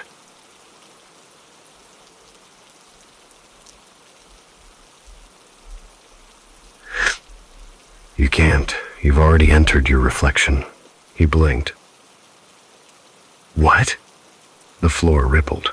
The mirrors began to hum, vibrating at a low frequency that made his teeth ache. The reflections of Theo started to move again, but not in sync. Some walked toward him, some smiled faintly. Others pressed their hands against the glass, as if wanting out. He turned to the nearest one. "Stop it! Stop!" But the other him just smiled wider. Then, it spoke his own voice, but lower, hollow. "You look too long." Theo stumbled back as cracks began to form across the mirror's surface. Light bled through, sharp and white like blades. One reflection reached out, its hand pushing through the glass as though it were liquid. Theo screamed and swung his arm, hitting the glass. It shattered, but instead of breaking, the shards floated, rotating around him like fragments of a fractured world. Through each shard, he saw something different. Hotel guests sleeping, the receptionist crying in an empty lobby, the security footage of himself walking in circles. And then, the final shard Iris, standing beside him, whispering, "Now you see it." The mirrors fell silent again. The room brightened briefly, and Theo realized he was no longer in the basement. He was standing in the hotel lobby, but it was wrong. Everything shimmered faintly, as if made of water. The chandelier above bent at impossible angles, and the guests moved like marionettes, repeating the same gestures endlessly.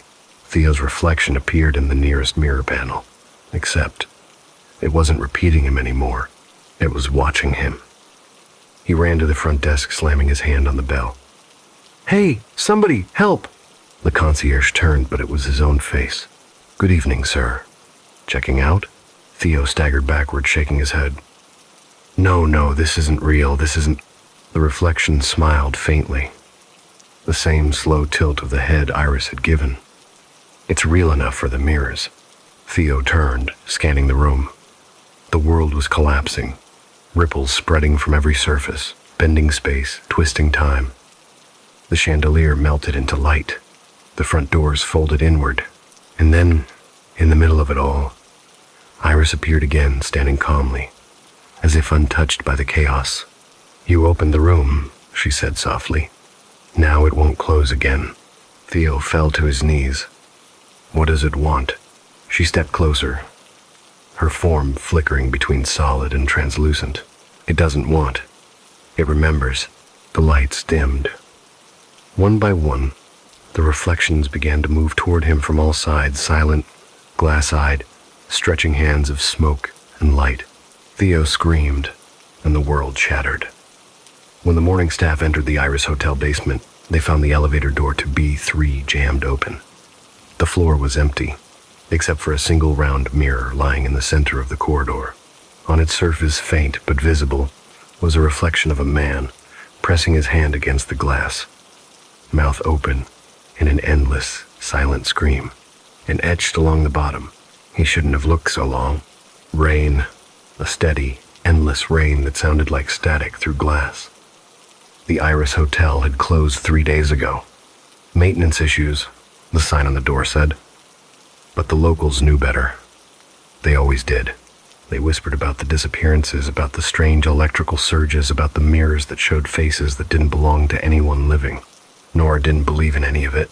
She'd been sent from the City Property Bureau to conduct an inspection routine. Official, unpaid overtime. The kind of task they gave to people who didn't complain. She arrived at dusk, the rain pooling black along the cracked marble steps. The front doors were unlocked. She pushed them open and stepped into the empty lobby. The chandelier still hung above, but its light flickered weakly. The air was still and cold. The smell of polish and old perfume clung to everything. "Power's still on," she muttered. Good. She took out her phone to start recording, documenting the inspection for the file. The lens caught a reflection in the glass door. For a split second, she thought she saw someone standing behind her. Tall, motionless, but when she turned, nothing, just silence. Her heels clicked softly as she walked through the hallways. Every sound seemed swallowed too quickly, like the air was thick. On the reception counter, someone had left a guest log open. The last entry read, "Theo Marin, room 913. Check-in, Oct 2nd. Status, blank." Nora frowned. Incomplete report, of course. She shut the book, shoved it aside, and kept going. The elevators were dead. The emergency stairwell gaped like a throat. Each floor she passed was darker than the last. Every few minutes, she'd see a mirror on the wall, and every time she tried not to look, but her eyes betrayed her. They were too clean, too reflective. No dust, no fingerprints, as though someone had just polished them moments before she arrived. And once, just once, she swore one of them smiled back. By the time she reached the 9th floor, she was sweating. The hallway stretched longer than it should have, a tunnel of identical doors and faint golden wallpaper. Room 913 was at the end. The number plate gleamed, new and untouched. She knocked. The sound echoed. Silence. She knocked again, then tried the handle. It turned easily. The room inside was spotless. Bed made, curtains drawn, everything perfectly arranged. She took a photo for record, her flash illuminating the mirror above the dresser. Her breath caught. Someone was standing in it. A man. He was behind her in the reflection, but when she turned, the room was empty. She turned back. The reflection was still there.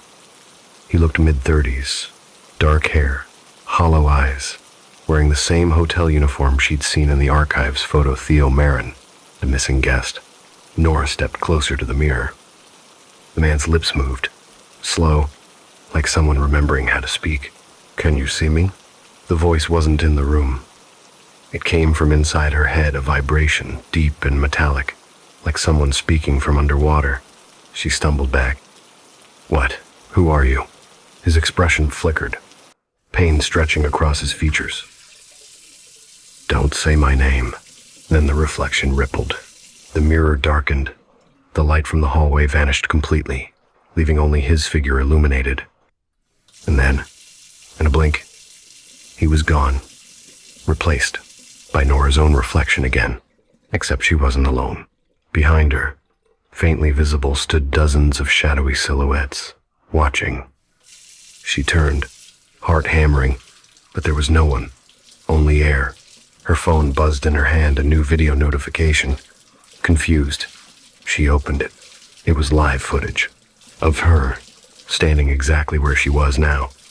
But the version on the screen was not moving. It was smiling. The caption below the feed read, "Mirror room active signal detected." Nora felt her knees weaken. That floor didn't exist anymore. It had been sealed decades ago after a fatal fire. She remembered reading about it, Basement 3. She whispered, "How is it broadcasting?"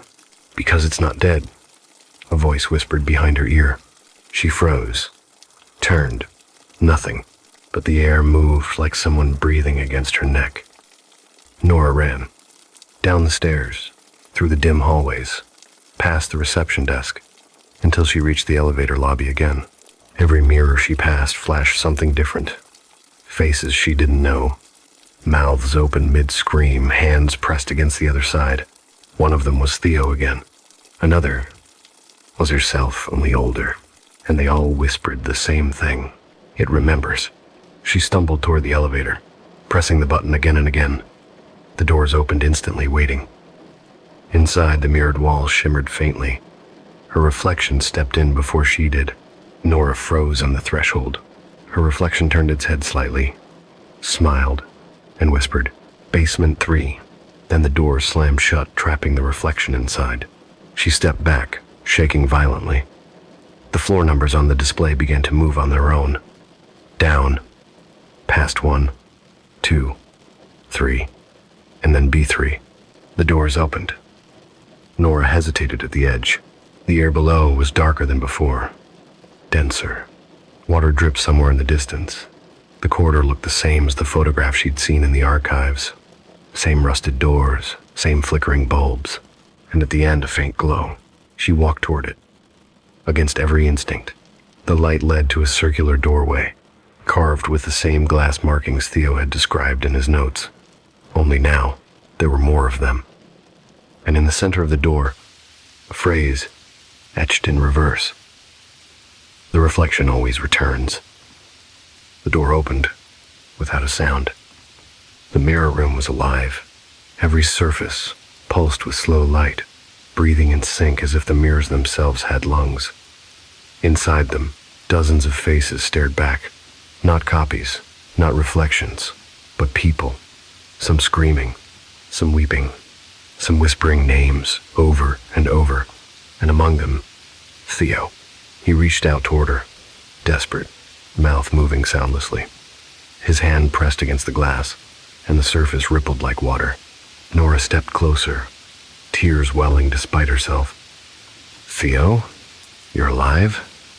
His head shook violently. "No, you don't understand." The mirrors began to hum. The sound built, rising higher and higher, until it was no longer a tone, but a voice. Dozens of overlapping whispers, forming one unified thought.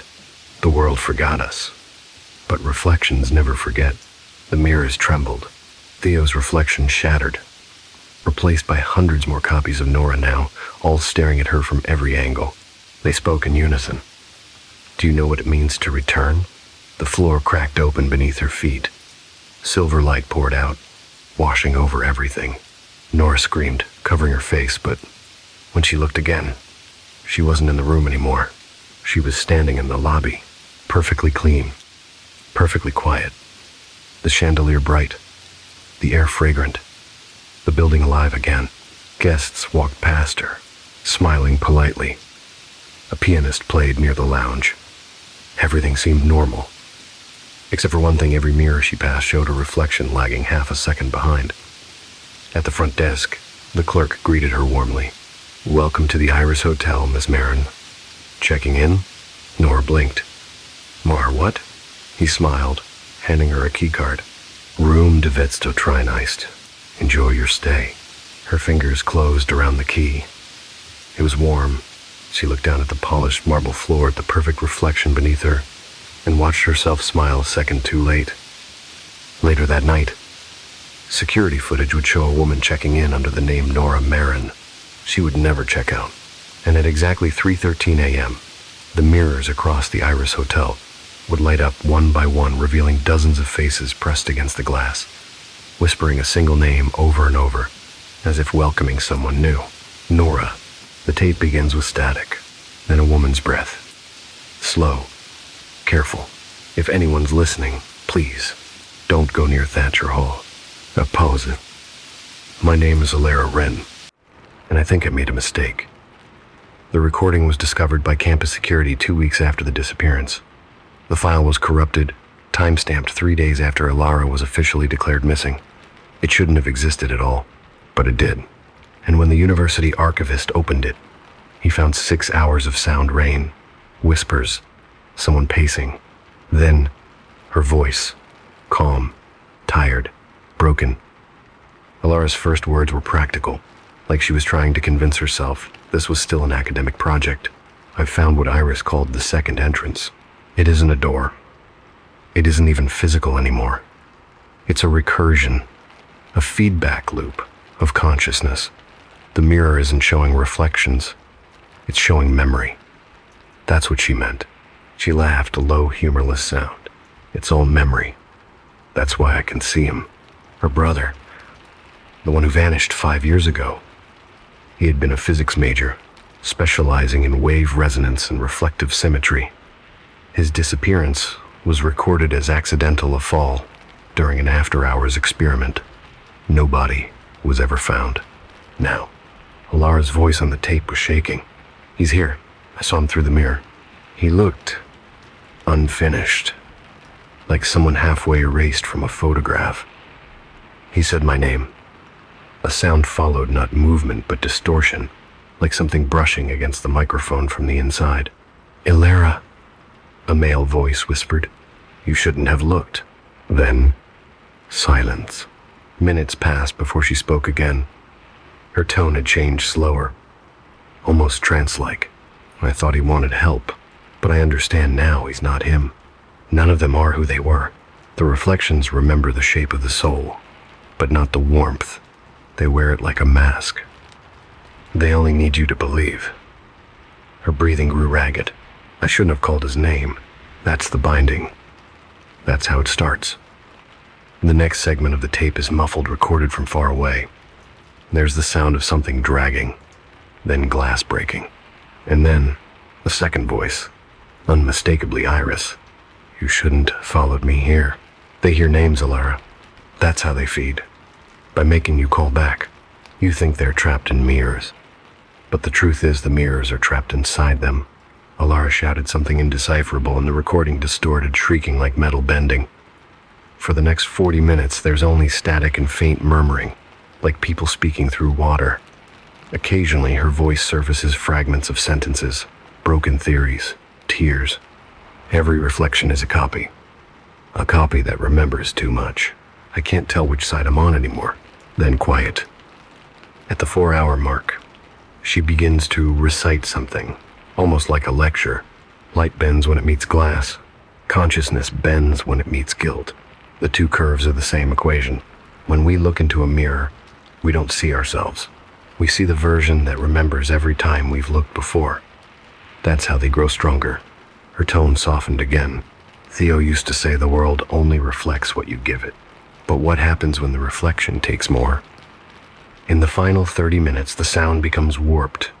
Voices layered over one another, repeating the same sentence. Confess what you took. Alara's breathing quickens. I didn't take anything. Confess. No, I only wanted to find him. Confess. I didn't mean to. The voices grow louder, overlapping Iris, Theo, strangers, all whispering. Confess what you took. Confess what you took. Confess, confess, confess. A scream, then nothing.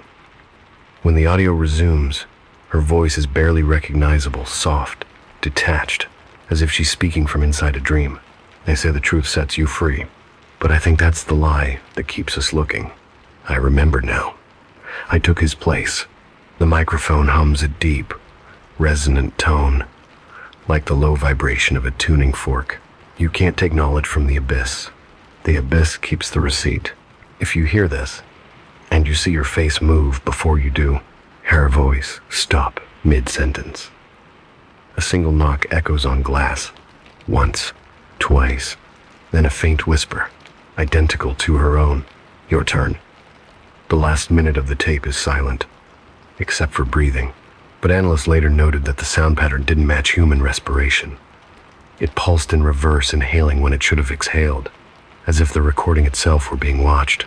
When the file was played back on loop, the reflection on the playback monitor appeared to shift the screen, showing not the listener, but a woman sitting in a dark room, smiling faintly. Her mouth moved silently. The subtitles automatically generated a single word, confession. Then the file corrupted itself permanently. Campus report, extract, January 12. Subject, missing student, Ilara Wren. Details, personal belongings found in archive wing, Thatcher Hall. Audio file retrieved, attached. Note, mirrors across the west hallway covered pending further investigation. Status, case closed. Cause, Self-inflicted disappearance, psychological delusion. The file was archived under unexplained phenomena. Section B. 3 weeks later, the clerk who cataloged it stopped showing up to work. Her apartment was found empty. The walls lined with mirrors covered in black cloth. Every one of them, when uncovered, revealed the same phrase scratched into the glass from the inside. The reflection confessed. And somewhere in a lecture hall, long condemned, the sound of chalk still echoes faintly at night. A woman's voice can be heard rehearsing her introduction again and again, as if trying to get it perfect. Good evening. My name is Alara Wren, and tonight's lesson is about what stares back. The carnal bloom. The sound of slow jazz hums through a dim room, the kind of music that tries too hard to sound romantic. Rain whispers against the window. 2 glasses touch, a soft clink that sounds almost rehearsed. Darren smiles, smooth and confident. Come in, Claire. Don't be shy. The girl hesitates near the door. Her hair is still damp from the rain, her breath trembling in the warm air of his apartment. It's beautiful, she says. You really did all this for me? Of course, he answers, pouring wine into crystal. You deserve it. First Valentine's together, it should be special. And the scent of flowers thickens the air, sweet at first, then strangely heavy. Claire looks around. White tuberoses, too many of them blooming by the window, by the bed, and on the table where the wine glows red like diluted blood. You really love flowers, huh? She asks. He chuckles, eyes never leaving her. Tuberoses. They only bloom under moonlight. My gardener says they thrive when people are close. Thrive, she repeats softly. Feed, in a way. He smirks. Like us. She laughs politely, but something in the air doesn't feel right. The music falters for a moment. Maybe it's just the Bluetooth connection, or maybe something else. Darren raises his glass. To us. She hesitates, then drinks. The wine is cold, metallic. The taste lingers longer than it should. A kettle begins to hiss in the kitchen. He moves away, humming to himself. You like tea, right? Chamomile. Helps you sleep. Her voice drifts from the couch. You're spoiling me. I am. Behind the counter. He folds a napkin carefully, tipping a small line of white powder into her cup. It dissolves fast. No color, no trace, just silence. He stirs it twice, smiling. When he hands her the tea, his fingers brush hers. She doesn't notice the way his hand lingers too long. You're too sweet, Darren. Sweetness, he says, is underrated. Outside, the rain slows. The flowers seem to breathe in the quiet, the kind of sound you only hear if you're alone for too long. A low, wet rustle. A sigh from the soil. Claire takes another sip. Her head grows heavy. Her eyelids flutter. It's kind of strong, she murmurs. Don't worry, he whispers. Just relax. Her cup tilts. Warm tea spills down her wrist. Darren catches it with a napkin, his smile tightening. Let's get you somewhere comfortable. He lifts her easily, her body limp against his shoulder. The jazz fades, replaced by his heartbeat calm, steady, practiced. The bedroom smells even stronger of flowers. 2 massive tuberose plants stand at each side of the bed, petals wide open, glistening wetly under the lamp. Their scent burns the air. He lays her down gently, brushing her hair from her face. Her lips move, barely forming words. Someone upstairs, she whispers. There's no one upstairs, he says too quickly. Just us. But in the corner of the room, the shadows shift. The petals tremble. A soft sound not from her, not from him, like the slow parting of flesh. Darren glances at the flowers. For a moment, he could swear they were closer than before. The stems bent toward the bed, like something watching, listening. The rain has stopped. The world outside holds its breath. Then, faintly, almost hidden in the hum of silence, a whisper. Number seven. Darren turns, but Claire's eyes are closed. Her lips still. Her chest rises and falls slowly. He shakes his head. laughs nervously, and leaves the room to pour himself another drink. Behind him, something in the flower pot moves. The cup is still warm when he sets it down beside her. A small ripple trembles on the surface, the only movement left in the quiet room. Claire stirs, her eyes half open, blinking at him through the haze. "Are you okay?" he asks softly. Too softly. Her lips part, but no words come out. Only a faint, uncertain sound, the breath of someone whose body is already beginning to drift away from her mind. He kneels beside the couch, smiling with gentle concern.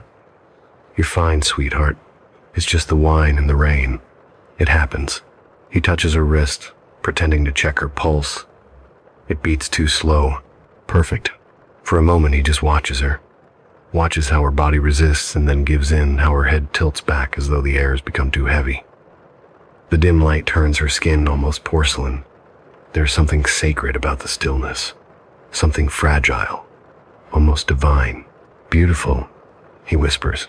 The clock ticks somewhere far away. The flowers rustle again, that low, damp sound, like silk dragged across wet earth. He ignores it.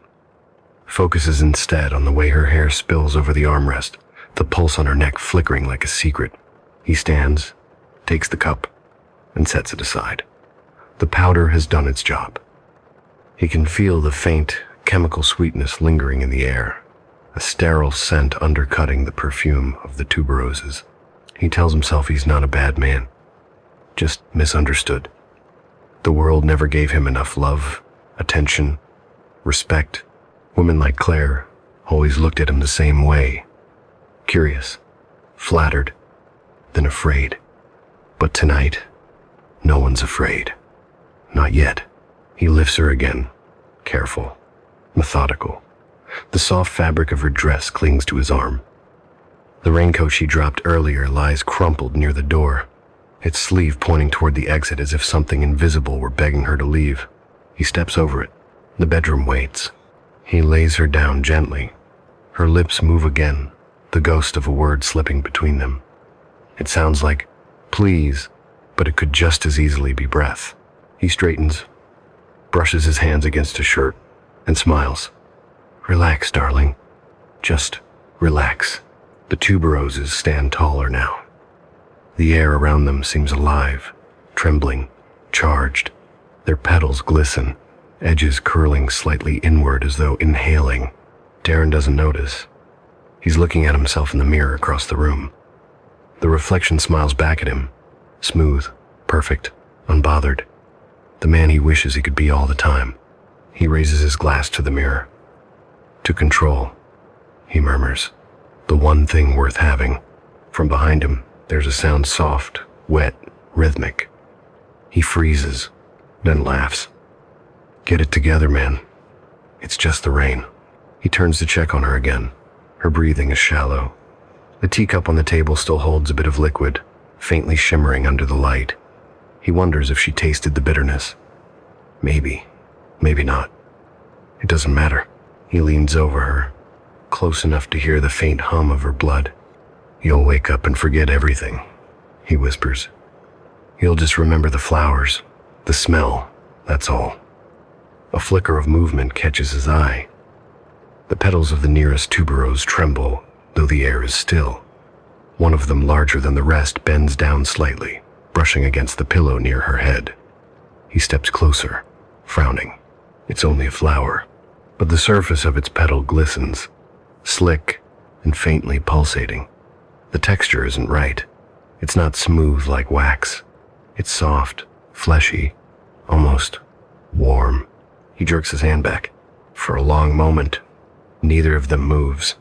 Not the girl, not the man, not the flower. Only the faint, rhythmic sound continues, steady as breathing. He shakes his head. "Weird plant," he mutters. "Probably too humid in here." Still, his skin crawls. The air feels heavier, thick with perfume that's no longer sweet but cloying, suffocating. The scent pushes into his lungs like smoke. He opens the window an inch. The night breathes in cold, wet, metallic. He exhales slowly. Behind him, a whisper rises. Not a voice, just a shift in the air. A low hiss, like something stretching awake.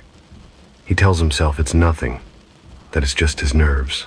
He turns back. Claire's arm is slipped off the bed. Her hand dangles loosely, fingers grazing the wooden floor. Beneath it, a small drop of tea glides from her wrist to the ground, staining the floorboard dark. He watches it for too long, then kneels, wiping it with his sleeve. The drop smells faintly like chamomile and something else, something sour. Her breathing quickens for a moment, then slows again. Her body twitches once, as though resisting a nightmare. He straightens. "It's okay," he murmurs. "You're safe here." But even as he says it, the room seems to hum in response, a quiet vibration in the walls, in the bed frame, in the air itself. The flowers by the window sway slightly, though no wind passes through. He turns off the lamp. Darkness folds around them. Only the faint glow of the moon cuts through, silvering the edges of everything: her face, the mirror, the twin flower pots standing like sentinels. He lies beside her, one arm over her shoulder. The perfume is unbearable now, sickly and sweet. His eyes water. He tries to ignore it, tries to focus on the rhythm of her breath. But each time he inhales, it feels like the scent grows thicker, deeper, pressing down into his chest, crawling behind his ribs. He sits up abruptly.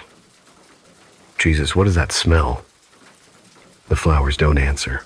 They just move slow, deliberate, as if the stems themselves are alive. One tilts toward him, its center opening wider. Inside, under the layers of white, there's something dark, something that reflects light, wet and red, and faintly pulsing. He steps back, shaking his head. No, I'm imagining things. He closes the window. The sound of rain cuts off. Silence again. When he turns back, Claire's eyes are half open, unfocused, empty. Her lips curve slightly, not quite a smile. Hef freezes. "Claire?" No response. But her lips twitch again, and this time, he hears something, a faint whisper that doesn't sound like her at all. "Number 7.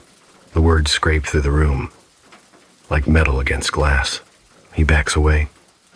The air hums louder now, almost vibrating with the sound. He glances at the mirror.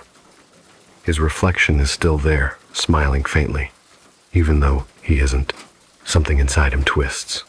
He blinks hard, steps toward the dresser, grabs the edge of the table. "You're tired," he mutters. "You're drunk. You..."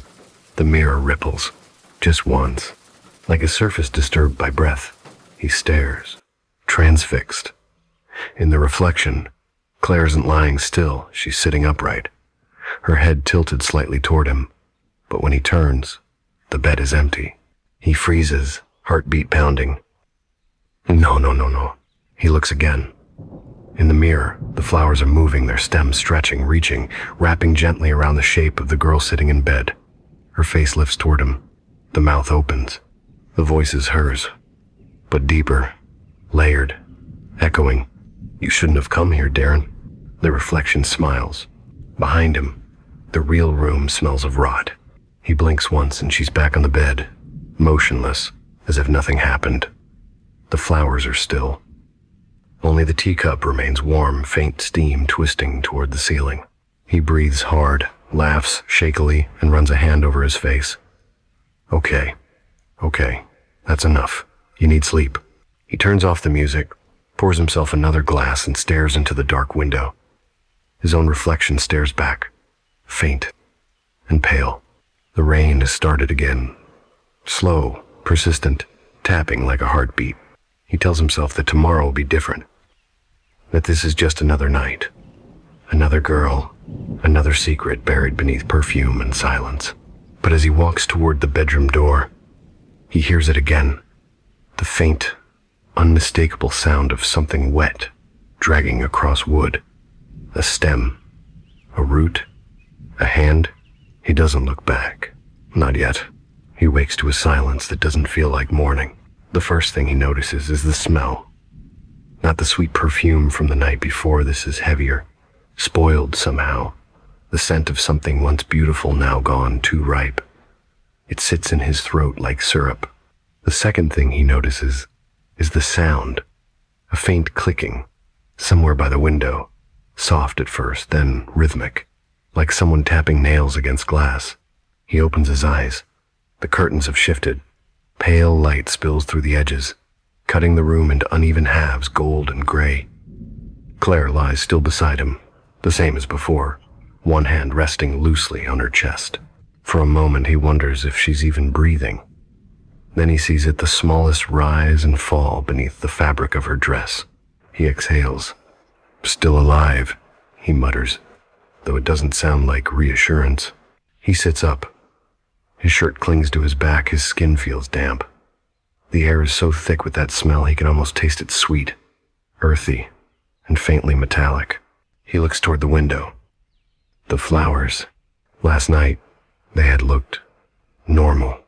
Tall, waxy stalks, white blossoms folded in on themselves like cupped hands. Now, they've changed. The petals are open, wide, too wide, curling back as if peeled from the center. The stamens inside pulse faintly, slick and dark, and the stems, he doesn't remember them being that long. They reach over the headboard now, bending low, swaying as though breathing in the still air. He blinks, rubs his eyes, and tells himself the light is playing tricks. He stands and steps closer.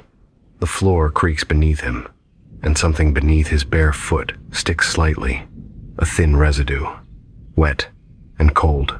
When he looks down, he sees a faint line of moisture trailing from the bed toward the flower pots. He follows it. The soil inside looks wrong. Not dry and crumbly like before, but moist, glistening red in places, streaked with something like muscle fiber. The roots peek out near the surface, twitching gently. He can't tell if they're moving or if his eyes are shaking. A faint hum fills his head, a vibration more felt than heard. He glances at Claire again. Her face is pale, too pale. There's a shadow under her jaw, as if something beneath the skin has shifted overnight. He touches her shoulder. Claire. Her head tilts toward him slightly, but her eyes stay closed. Her lips part, and from the space between them, the same perfume escapes. Stronger now, almost unbearable. He jerks back, choking on it. He stumbles toward the bathroom sink, turns on the faucet, splashes water on his face. The sound of the running water anchors him for a moment, something clean, familiar, human. But then he hears it again. The clicking. He looks up. The mirror above the sink reflects the bedroom door behind him, and in that reflection, something moves. A pale shape, bending forward. Not Claire. Taller. Rooted. He turns. Nothing. The doorway is empty. His heart hammers against his ribs, loud enough that it almost drowns out the whisper now curling through the room. A rustling, like paper crumpling underwater. He walks back slowly. The air has changed color, not literally, but that's how it feels. The light seems thicker, tinted by something unseen. The flowers are still open, wider than ever. One of them has turned toward him. He swears he can see the faint suggestion of an iris, a circle of color deep within the fleshy folds. It reflects the light like a wet eye. He grips the edge of the dresser. "You're losing it," he whispers. "You've done this before. Panic, imagination, that's all." But even as he says it, one of the petals twitches. Then another, slowly, gracefully, the blossom bends forward, and from its center, a drop of thick fluid slips down clear at first, then pink, then red. It lands on the bedsheet with a faint sound, spreading into a stain. He steps closer. The fluid smells like copper and sugar. Christ. He backs away again, but his heel catches on something soft. He looks down. A length of vine, thin but muscular, has trailed across the floor from the flower pot, snaking toward the bed. It glistens wet and veined, pulsing faintly in rhythm with his heartbeat. He kicks it off, stumbling back into the wall. His breath comes fast, shallow. Claire moves. Her arm jerks, fingers twitching, once, twice. Her head rolls to the side. Her eyes flutter open, glassy, unfocused, but not empty. Clea? She exhales slowly, a breath that doesn't sound human. When she speaks, her voice is soft, distant, layered beneath something else, something deeper. You shouldn't have touched them. He freezes. What? The flowers, she murmurs. They know now. He laughs, but the sound is cracked. You're dreaming. Her lips curl into a faint smile. Am I? He wants to move, to run. But something in her eyes holds him there, not fear, not pleading, but recognition. Like she's looking through him, past him, into the hollow place where his guilt hides. He remembers last night, the tea, the pills, the way she'd trusted him enough to drink without question. His throat tightens. You should rest, he says finally. You're confused. I was, she says, and sits up. The movement is unnatural, stiff. The air shifts with her, and for a moment he thinks he sees the faint outline of roots pressing against her skin, just beneath the collarbone, threading downward. He steps back. You need help. Her gaze flickers toward the flowers. I already have it. The stems behind her sway, as if stirred by a breeze that touches only them. The blossoms open further, their centers glistening like open mouths. He shakes his head. No, this isn't real. Oh, do you think the others thought it was? She asks softly. The 6 before you? The room tilts. His mouth goes dry. What are you talking about? She smiles again, almost tenderly. The flowers bloom every time. They bloom for what they're fed. Flesh, fear, confession. You were supposed to be the last. He stares, unable to form words. Her voice lowers. You don't even remember her name, do you? The first one, the girl you left by the bridge. A sharp pain blooms in his temples. His mind flashes fragments of a night years ago. Rain on asphalt, a scream cut short, the same smell of tuberose thick in the air. He'd told himself he'd buried that memory, but it's here. Alive, flowering. He shakes his head violently. Stop it. You planted them for me, she whispers. Do you remember that, Darren? You said they'd never die. He stumbles back until he hits the mirror. The reflection behind him is chaos petals moving like hands, vines coiling around the bedpost, the girl sitting amid it all like a queen among roots. He grabs the edge of the dresser, shoves one of the pots. It falls, shattering. Soil spills across the floor, only it's not soil. It's soft, fibrous, red-veined. Inside it, a shape small, pale, curled. A fragment of something human. He screams. The sound barely leaves his throat before one of the vines snaps upward, coiling around his wrist. The surface is slick, warm. He yanks, but it tightens, biting into skin. He claws at it, tearing off bits of the flesh-like coating. And underneath, he sees it not a stem, but muscle. He can't breathe. The smell drowns him. Claire stands now, slow and graceful, her feet sinking slightly into the floor where the roots have spread. Her hair spills down her shoulders like dark vines, and her voice is calm, almost merciful. It hurts less if you don't fight. He pulls harder, but another vine wraps around his ankle, then his other arm. The flowers bend toward him, all at once, the air vibrating with their silent hunger. Please, he gasps. She tilts her head. You said the same thing once. So did the others. My. He opens his mouth to speak, but something presses against his lips, a petal, soft and wet, pushing inside, silencing him. It tastes like blood and perfume. His body convulses as the vines drag him toward the bed. The flowers lean closer, their mouths opening wider.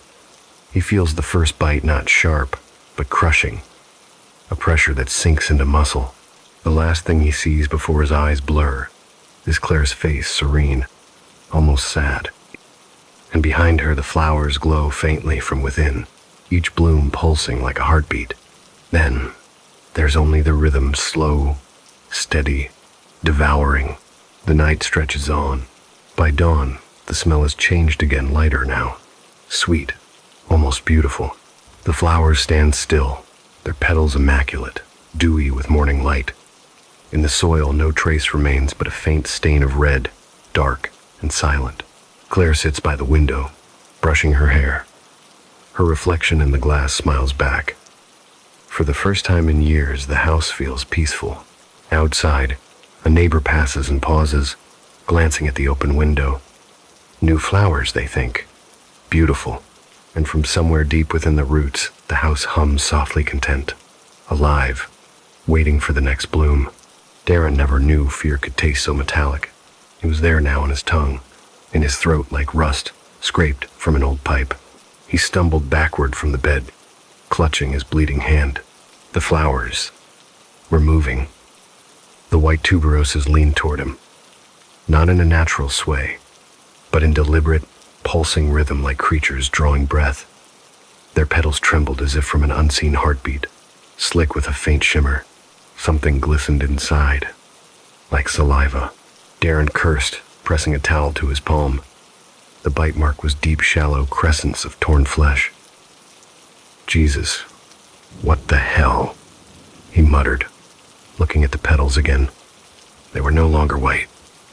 They were turning red deep, arterial red from the roots up. The soil beneath them seemed to ripple, dark and wet, as if something beneath were stirring. Then Claire spoke. You shouldn't touch them, Darren. Her voice was calm, sweet, almost sleepy, except her eyes were open, fixed on him, two pools of reflection that caught the dim light and made it bleed. Claire, you're awake, Darren stammered. You were out cold. She smiled faintly, the corners of her lips twitching upward like she was savoring a secret. I've been awake for a long time, she whispered. Even before I met you. Darren blinked.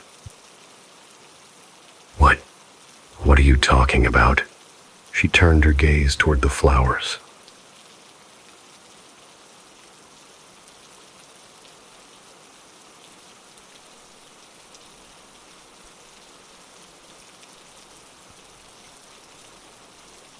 He said softly, the ones who wear masks. You smiled so nicely at the bar. You told me I was special. Darren took a step back, his voice shaking. Listen, you're not making sense. You're drugged. I didn't mean for any of this. Claire laughed. A light, airy laugh, like petals falling on water. The tea wasn't for me, Darren. It was for you. He froze. What? I switched the cups when you went to the bathroom. Her words were slow, deliberate. You should feel it by now. The warmth in your chest, the heaviness in your hands. Darren swallowed hard. His mouth felt dry. His heartbeat pounded unevenly. His vision blurred for a second, then sharpened again too sharply. Every shadow seemed to twitch. Every breath of air carried a hiss. No, he whispered. You're lying. But his knees wobbled. His fingers trembled uncontrollably. His head felt heavy, as if someone were pressing it gently underwater. Claire, he rasped, staggering forward.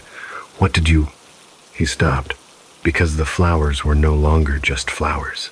Their stems had thickened, splitting open like veins. Inside each split, something pulsed pink and wet. The petals peeled back, revealing rows of tiny, glassy teeth, glistening with nectar and blood. Claire sat up, her pale hands tracing the rim of one pot like she was soothing a pet. They need to eat, she murmured. It's how they bloom. Stop this, Darren barked, his voice cracking. He reached for her, but his arm wouldn't lift properly. The muscles spasmed. His hand twitched violently, like a puppet string pulled too tight. Claire tilted her head. You're the seventh one, she said, eyes unfocused, like she was listening to something Darren couldn't hear. 7 blooms for the 7th sin. What are you? But then he saw it. Under the bed, 6 dried, withered stems, each one shriveled and gray, but still faintly shaped like hands. Hands. Darren's breath hitched. He turned to run, but the vines shot out. They wrapped around his ankles, slick and alive. He kicked, cursed, dragged himself toward the door, but the vines tightened. The thorns dug in, slicing through fabric and skin. "Claire," he screamed. "Help me." She didn't move. She just watched. Her lips parted slightly, eyes wide, not in horror, but in something else. Reverence. "You all said the same thing," she murmured. "Every single one." The vines yanked him back. He hit the floor hard, his breath exploding from his lungs. One tendril coiled up his leg, another around his wrist. The flowers loomed above, their red petals pulsing like flesh. He tried to grab a lamp, to smash the pot, but his fingers wouldn't respond. His arms were shaking uncontrollably. He realized now what she meant. The drug wasn't a sedative. It was something that made him still, but awake, conscious, so he could feel everything. The first bite wasn't deep, just a sharp, searing pinch on his shoulder. Then another, at his wrist. Then deeper, tearing. He screamed, twisting violently. The flowers were feeding. Their stems writhed like snakes, petals glistening with blood. One bloom latched onto his neck, teeth sinking into muscle. The sound was wet, obscene. He tried to shout again, but the vine around his throat tightened. His vision flickered flashes of red and white, flashes of movement. He thought he saw faces forming in the petals, mouths whispering things too faint to understand. Claire stood now, bare feet stepping carefully across the floor. Her eyes were blank, as if she wasn't fully here. She crouched beside him, touched his cheek gently. "Don't fight it," she whispered. "It's only fair. You wanted to own what wasn't yours. Now you'll become what you desired." Her touch was soft, loving, and then she kissed his forehead. The vines tightened once more. A final scream burst from his throat and dissolved into a gurgle. His body jerked, then went still. The flowers shuddered. Their petals pulsed violently, expanding, contracting, until at last they bloomed fully. The air filled with the stench of sweet decay, like perfume left too long in the sunday. Claire stepped back. Her pupils dilated, her breathing shallow. She watched as the two churning blooms turned a deep crimson and exhaled a faint mist. When she finally spoke, it was almost a prayer. "Now you can rest," she said softly. "Now you can be beautiful too." The room went quiet. The heartbeat of the flowers slowed. The vines loosened, curling back into their pots. Claire looked down at what was left, faint traces of blood, a broken chain bracelet, the remains of a wine glass. She turned toward the window. The moonlight touched her face, washing her features pale. For a moment she looked peaceful, like a widow watching over a grave she'd waited years to dig. Then, as she reached to close the curtains, something brushed her hand. A small, soft tendril one that hadn't existed before. It caressed her fingers gently, like gratitude. She smiled faintly. "Grow well," she whispered. Outside, the wind picked up. The scent of tuberose drifted into the cold air. By morning, the neighbors would complain again about the strange, heavy fragrance seeping from Claire's window. They'd say it made them dream of crying voices. But Claire wouldn't hear them. She was already in the garden, tending to the soil. And beneath the roots, something new was beginning to stir. A second heartbeat joining hers in rhythm, slow and steady, as the flowers began to hum. Morning came slow to the cul-de-sac. A thin fog lingered above the trimmed lawns, and the dew on the leaves looked like eyes that refused to blink. In the pale light, Claire's house seemed almost ordinary again. The curtains drawn, the faint hum of a refrigerator, a quiet suburban calm. But to the postman walking his route, something felt off. He paused at her front steps, sniffing the air. The scent of flowers was thick, sickly sweet, overpowering, almost chemical, like a perfume that tried too hard to hide something rotten underneath. He frowned, muttered a small curse under his breath, and pushed an envelope through the mail slot. It slid across the floor, brushing against a trail of dirt. Inside, Claire sat on the couch, staring at nothing. Her hands were folded neatly in her lap. Her eyes looked tired, almost bruised with shadow, yet strangely calm. In front of her, a single teacup sat on the table, steam rising from it in lazy swirls. She hadn't slept. Not really. When she closed her eyes, she could still feel the pulse beneath her floorboards, the faint rhythm that didn't belong to her. The house was breathing. She sipped her tea, forcing the warmth down her throat, and tried to steady her thoughts. She told herself it was done. It was over. But every few minutes, the air would shift. That scent of tuberose would slip through the cracks heavy and wet, and her chest would tighten again. It wasn't guilt. It was memory. Claire set down her cup, staring toward the bedroom door. It was closed. She hadn't gone back in since that night. She'd cleaned the floors, thrown away the sheets, scrubbed her hands raw, but no matter how many times she washed, she still found petals in her hair.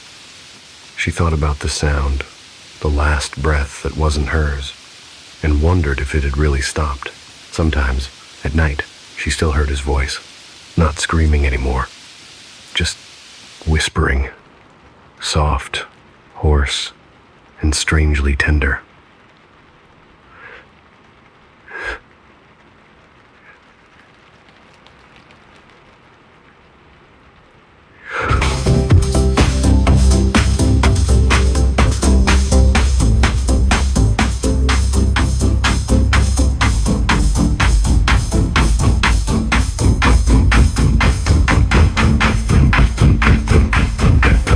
She turned toward the mirror, half expecting to see his reflection standing behind her, his smile cracked and pleading.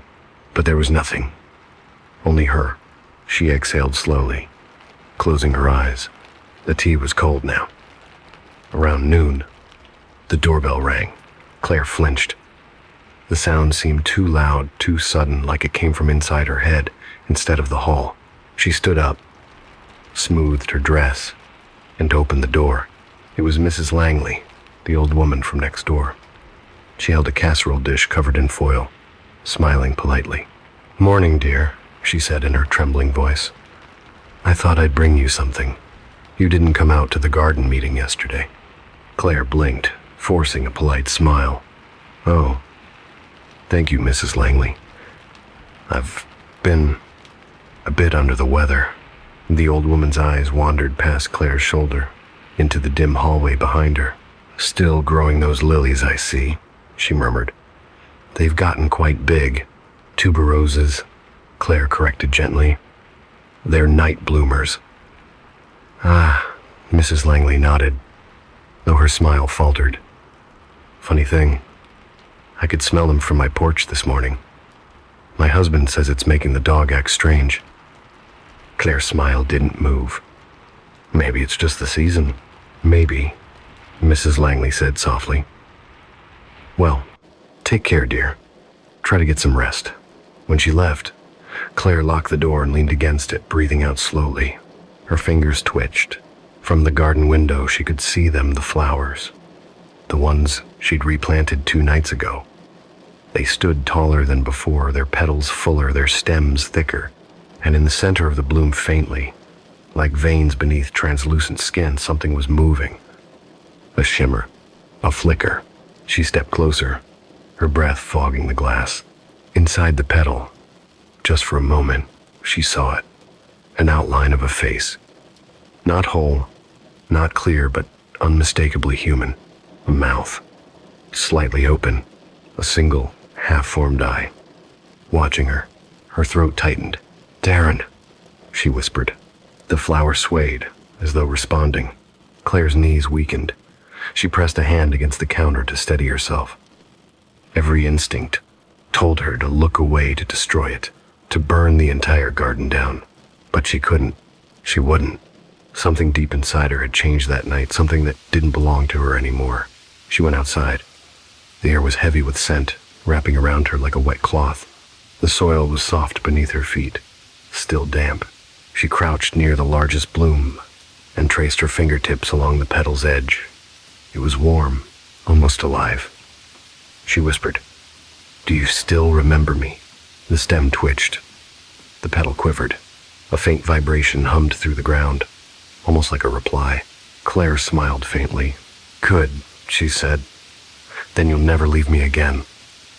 That night, she dreamed of a garden without fences. Endless flowers, all white, all whispering in voices she could almost understand. She walked barefoot among them, her hands brushing the petals.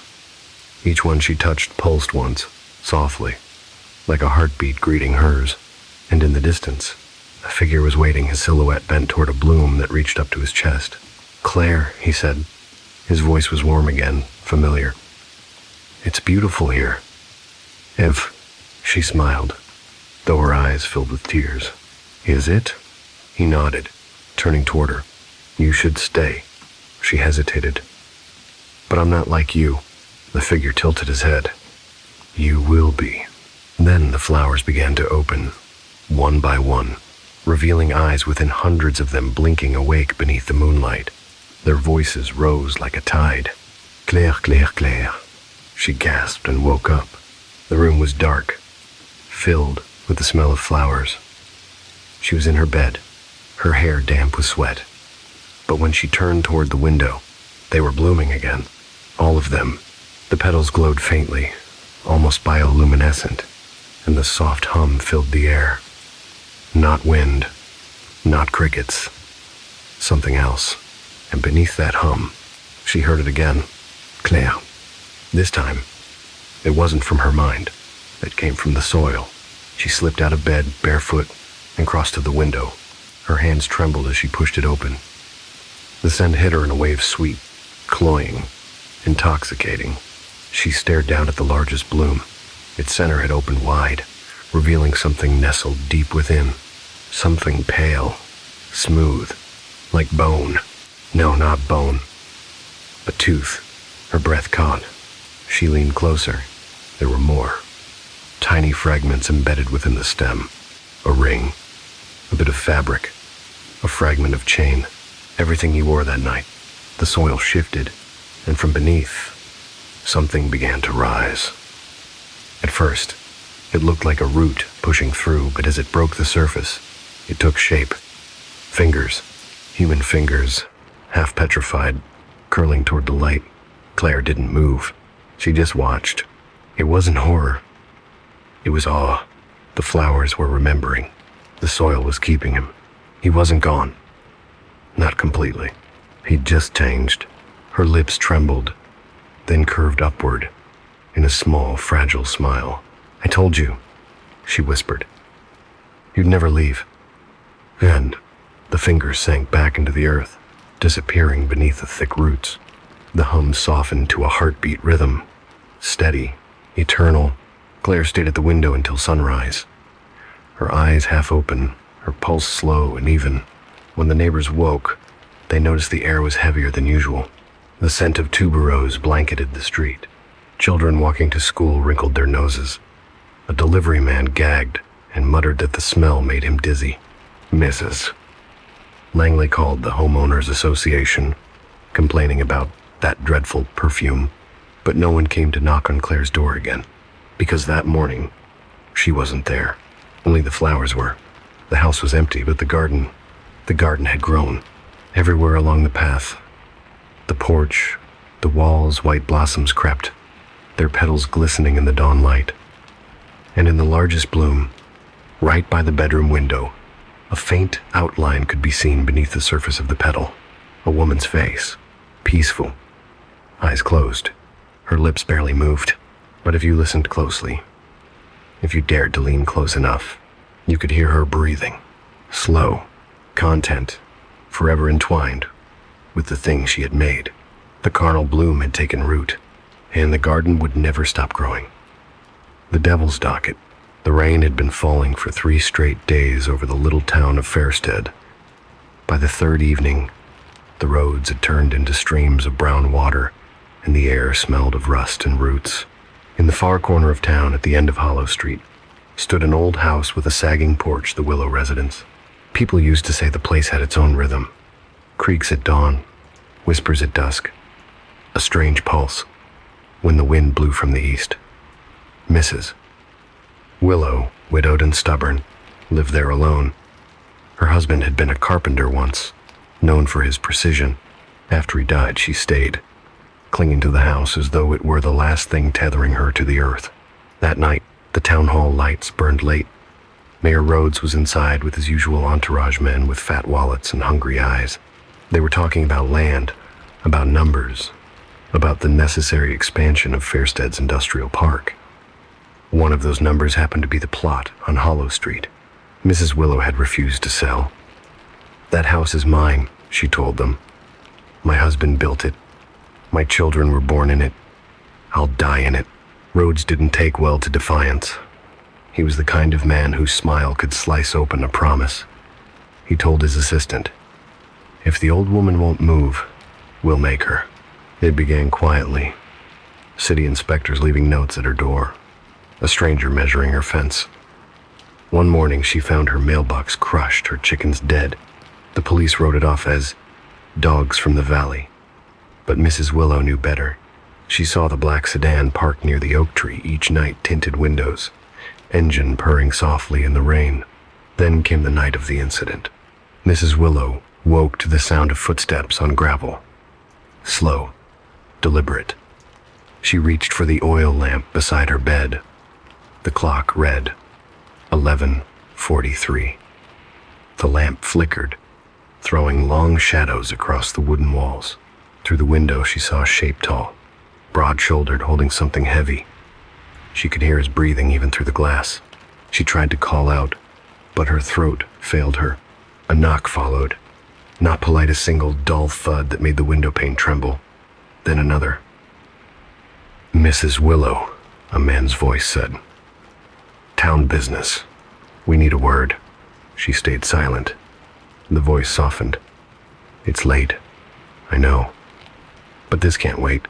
Then came the sound, the unmistakable slide of metal against wood. A lock turning. Mrs. Willow's hands shook. She grabbed the shotgun her husband had left, hidden under the bed, loaded but rusted from years of disuse. The front door creaked open. A figure stepped inside, his coat dripping rainwater, his shoes leaving dark prints on the floorboards. Rhodes. She recognized that silver tie pin, the one shaped like a serpent. He smiled. "You should have taken the offer, ma'am." Mrs. Willow aimed the gun. "Get out." He took one step closer. "Do you even know how to fire that?" The sound that followed was thunder. Not from the sky, but from her hands. The blast tore through the silence and filled the house with smoke. Rhodes stumbled, clutching his arm. His body hit the chair behind him, splintering it in two. Mrs. Willow stood frozen.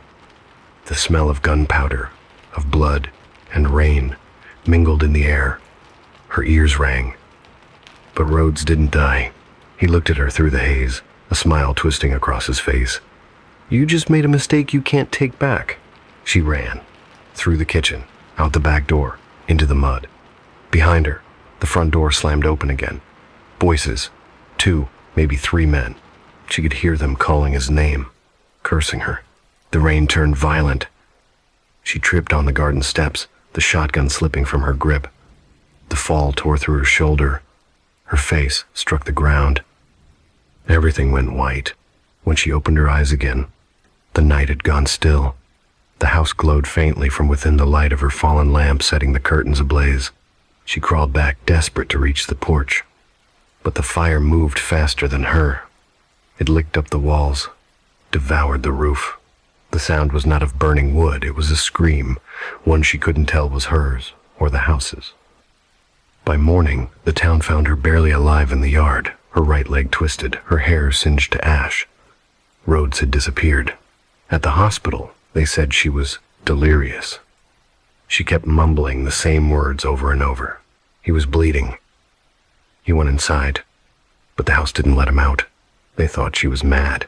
When the police searched the remains, they found no trace of Rhodes, only his tie pin, half melted into the floorboards. The report called it an accident resulting from confrontation. The town moved on. Hollow Street was fenced off. A new construction notice appeared weeks later, the mayor's signature printed at the bottom. But Mrs. Willow never recovered. She refused to leave her hospital room, sitting by the window day after day, staring at the horizon as if waiting for something to crawl out of the smoke. Sometimes, when nurses passed by, They swore they could smell burning pine and hear faint creaking, as though the house still existed somewhere else in the dark, in the corner of her mind, or perhaps beyond it.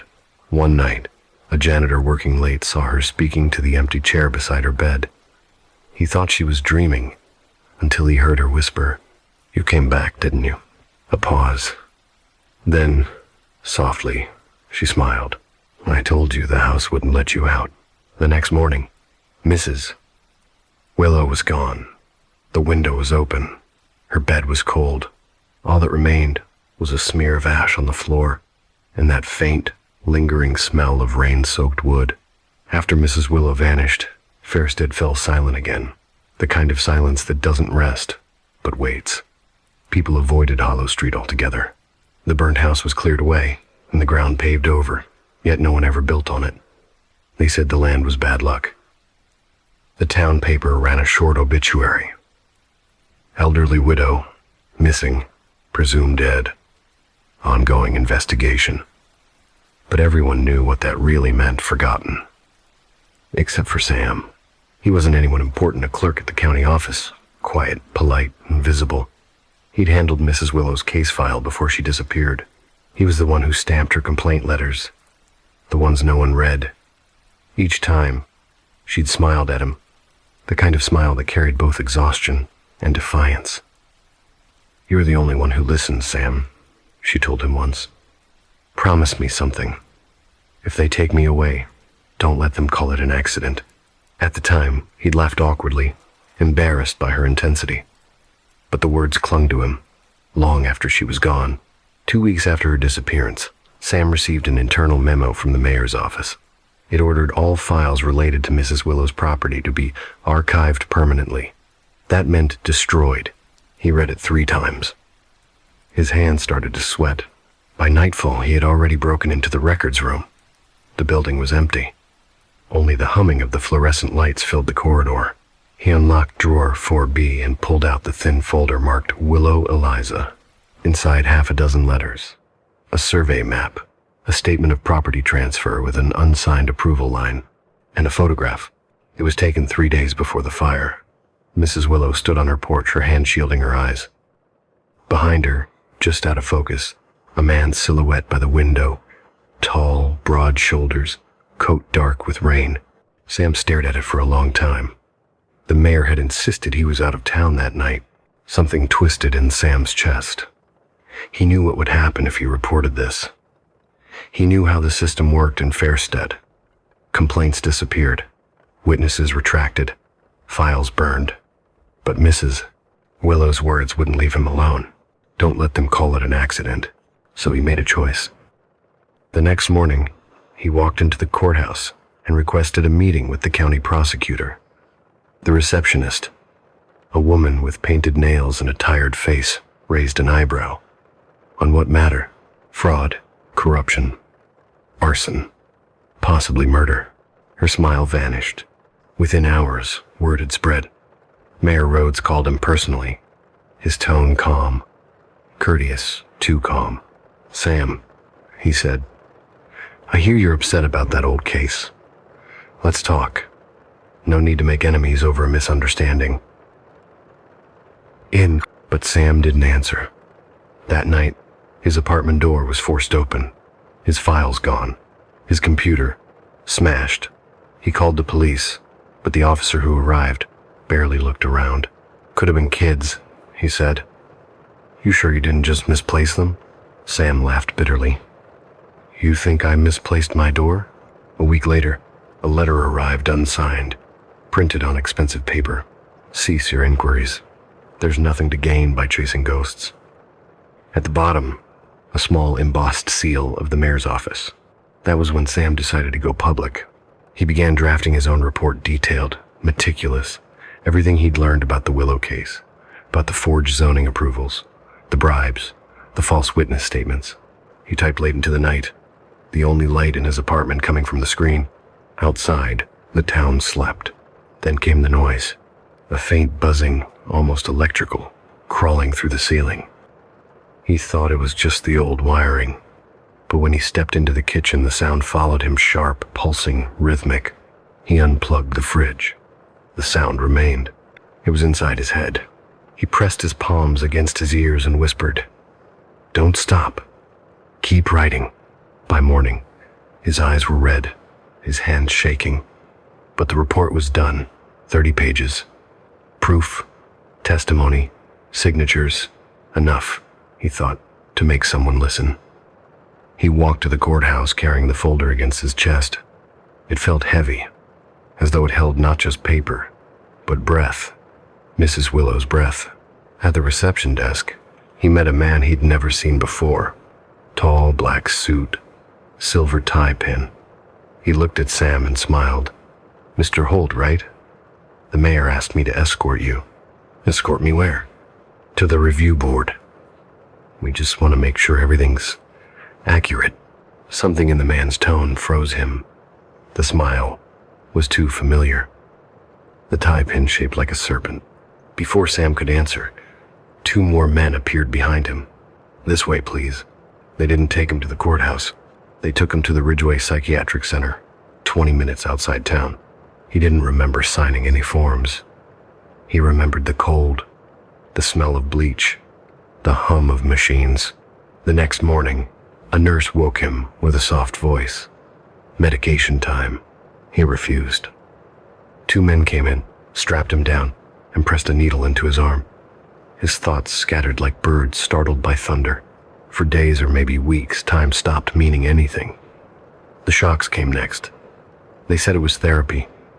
The electricity hummed through his skull, tearing memory apart like paper in a storm. Each time he screamed one name. Rhodes. They told him there was no such person. He began to doubt himself. Maybe there never had been a Mrs. Willow. Maybe the fire was something he'd imagined. Maybe the house, the photo, the letters, all part of the sickness they said he had. But then, one night, he woke to find a folded paper under his pillow, a legal document, his own handwriting, the final page of his report, and at the bottom, in fresh ink, "You promised, Sam." He tried to show it to the nurse. She took it gently, nodded, and threw it into the trash on her way out. The next day, Sam stopped speaking. He watched the ceiling for hours, tracing invisible words with his fingers. He waited for the hum to start again, the one that came before the shocks, before the darkness. When it did, he smiled. "I know what this is," he whispered. "You can burn the files, but you can't burn the promise." He wrote his final statement that night on the back of a hospital meal slip. The handwriting was crooked but clear. "If I can't speak in court, I'll speak after I'm gone." The orderlies found him the next morning. The bedsheet wound tight around his neck. His eyes were open, and his mouth curved upward, almost peacefully. The staff called it suicide. The file closed, but 3 days later, the county prosecutor arrived at work to find an envelope on his desk, no return address, sealed with wax. Inside was a legal complaint against Mayor Rhodes, citing arson, obstruction of justice, and wrongful death. The signature at the bottom, Samuel Holt, dated 2 days after his death. The day after Sam Holt's death, Fairstead's courthouse opened to the smell of old coffee and copier toner. Clerks murmured half-hearted condolences about the tragic breakdown of a once promising young man. The local paper ran a short notice. County Clerk Samuel Holt, 33, passed away unexpectedly at Ridgeway Psychiatric Hospital. The coroner ruled it a suicide following a prolonged episode of mental illness. The mayor sent flowers. The prosecutor signed a condolence card. The world moved on, but not entirely. The morning after the obituary ran, a janitor arrived early to clean the prosecutor's office. He found an envelope on the desk, pale gray, sealed with dark red wax.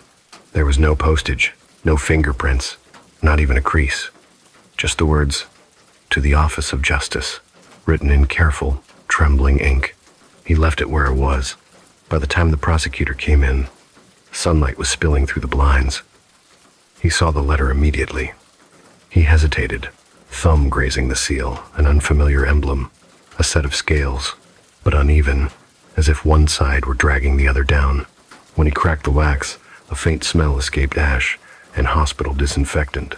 Inside was a sheaf of papers, complete legal petition, formally formatted, correctly notarized.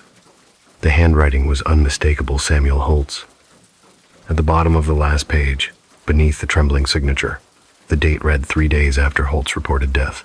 The prosecutor dropped the pages on his desk and stepped back as though they'd burned him. He called for his assistant. "Did anyone deliver this?" She shook her head. "It wasn't there when I left last night." He turned to the window. His office overlooked the courthouse lawn. The security lights flickered faintly in the morning haze. For a moment, just a second, he thought he saw someone standing beneath the old oak, watching, a slim man in a gray coat. But when he blinked, there was only mist. He sat down and began to read. The petition laid out everything: the forged property transfers, the bribes, the police falsifications, even the hidden bank accounts connected to the mayor's brother-in-law. Every paragraph referenced internal memos, dates, and names that were accurate to the letter. It was, in every sense, a perfect legal document, and it shouldn't exist. The prosecutor felt the hairs on his arms rise. He'd read hundreds of case files in his career, but never one that felt alive. The language pulsed, as if each sentence carried a heartbeat. At the end, in handwriting smaller than the rest, a note, filed on behalf of the deceased Mrs. Eliza Willow by her witness Samuel Holt. "I made her a promise." He locked his office door. By noon, whispers had spread. The clerk who handled evidence had seen the document. The police chief had been informed. Mayor Rhodes himself arrived at the courthouse before sunset. He demanded the letter. The prosecutor refused. "Not until it's authenticated," he said. Rhodes leaned forward, his breath sour with whiskey. "Do you understand what happens when false evidence circulates? You'll destroy this town's reputation." The prosecutor met his gaze. "Maybe it deserves destroying." Yeah. That night, as Rhodes drove home, he couldn't shake the feeling that someone was in the car with him. The radio crackled between stations, static, voices, something that sounded like breathing. He slammed the dial off, but the noise continued, faint and low. "You promised, Sam." He jerked the wheel. The car skidded across the gravel shoulder and stopped inches from a ditch. He sat there for a long time, trembling, the night pressing against the windows. When he finally got home, his wife asked what was wrong. He smiled too quickly and said, "Long day." But later, when he opened his briefcase, he found a single sheet of paper folded neatly inside. It was the last page of the petition, his name circled in red ink. The ink was wet. At Ridgeway Hospital, the staff were still talking about Sam's death. The nurses whispered that the power had gone out minutes before it happened. One swore she'd seen his room light flicker back on after they pronounced him dead. They buried him in the municipal cemetery. No family, no ceremony. The only attendee was the coroner, who signed the paperwork and left without looking back. 3 nights later, someone or something disturbed the grave. The groundskeeper found the soil turned, as if a hand had clawed upward from below. He covered it again, muttering about raccoons, but couldn't explain why the coffin lid had no scratches, only a hole the size of a thumb pressed into the wood, right above where the heart would be. By the end of the week, the prosecutor called for a closed hearing. The petition had been verified, at least in part. The signatures matched. The notary existed, though she had no memory of signing anything. "I must have," she said, "if it's my seal. But I don't remember. He must have come in late." "Who?" The notary's expression faltered. "That man... Holt, was it?" "Yes." He looked pale, like he hadn't slept. "I thought he was sick." She'd stamped his papers on the night of his death. The hearing convened in a half-lit courtroom, long after the public had gone home. The wooden benches smelled of dust and old varnish. Only 5 people were present. The prosecutor, his assistant, the notary, a clerk, and Mayor Rhodes. The prosecutor set the petition on the table between them. Rhodes refused to look at it. "This is absurd," he said. "You can't hold a hearing over a dead man's claim." "Maybe not," the prosecutor replied. "But it isn't about him anymore. It's about what's written here." The lights flickered. Rhodes flinched. "Get this over with." The prosecutor began reading aloud. His voice echoed strangely, thin and hollow, as though the words were being repeated from somewhere far away. Each name he spoke seemed to hang in the air. The police chief, the property inspector, the insurance adjuster men who had all signed their silence. As he read, the room grew colder. The notary rubbed her arms. The clerk coughed nervously. When he reached the final paragraph, something impossible happened. The ink on the page began to darken, line by line, as if freshly written. The clerk gasped. "Sir, it's moving." The letters bled into new shapes.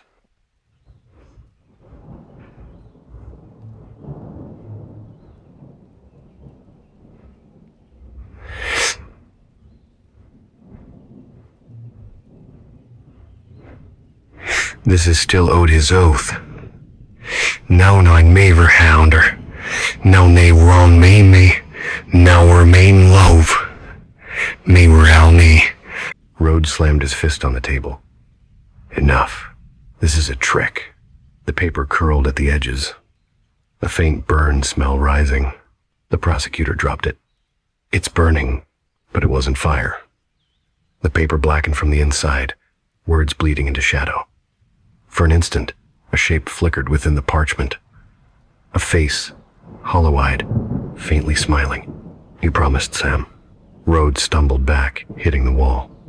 The air around him buzzed that same low electrical hum that haunted Sam's final nights. He clutched his chest. "Make it stop." The lights went out. Darkness swallowed the room. The only sound was Rhodes's ragged breathing. Then came a whisper, too close to his ear. "You said I was crazy. You said I was dead." Rhodes screamed. When the lights flickered back, he was standing in the center of the room, trembling, his eyes wide and vacant. His lips moved soundlessly before he fell to his knees. The prosecutor's assistant rushed forward. "Sir?" Rhodes looked up. His mouth finally found words, just three. He kept his promise. Then, he collapsed. By dawn, news had spread again, the mayor hospitalized, a sudden breakdown during a closed legal session. The prosecutor refused to release the petition. He locked it in the courthouse archive, room 9B.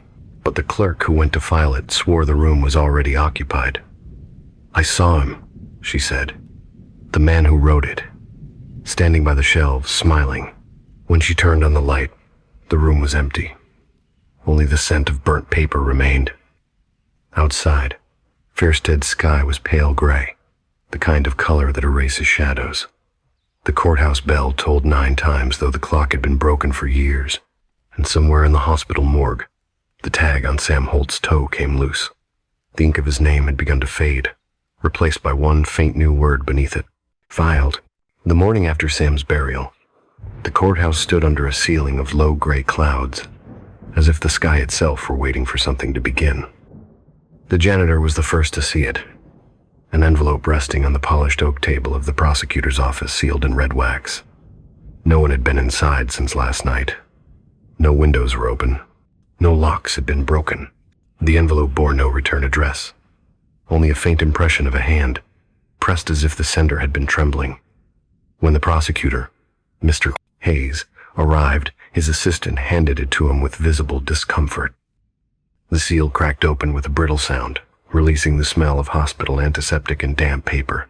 Inside was a legal petition complete with names, dates, and the official claim against Mayor Rhodes for corruption, falsified documents, and unlawful imprisonment of Sam Whitlock.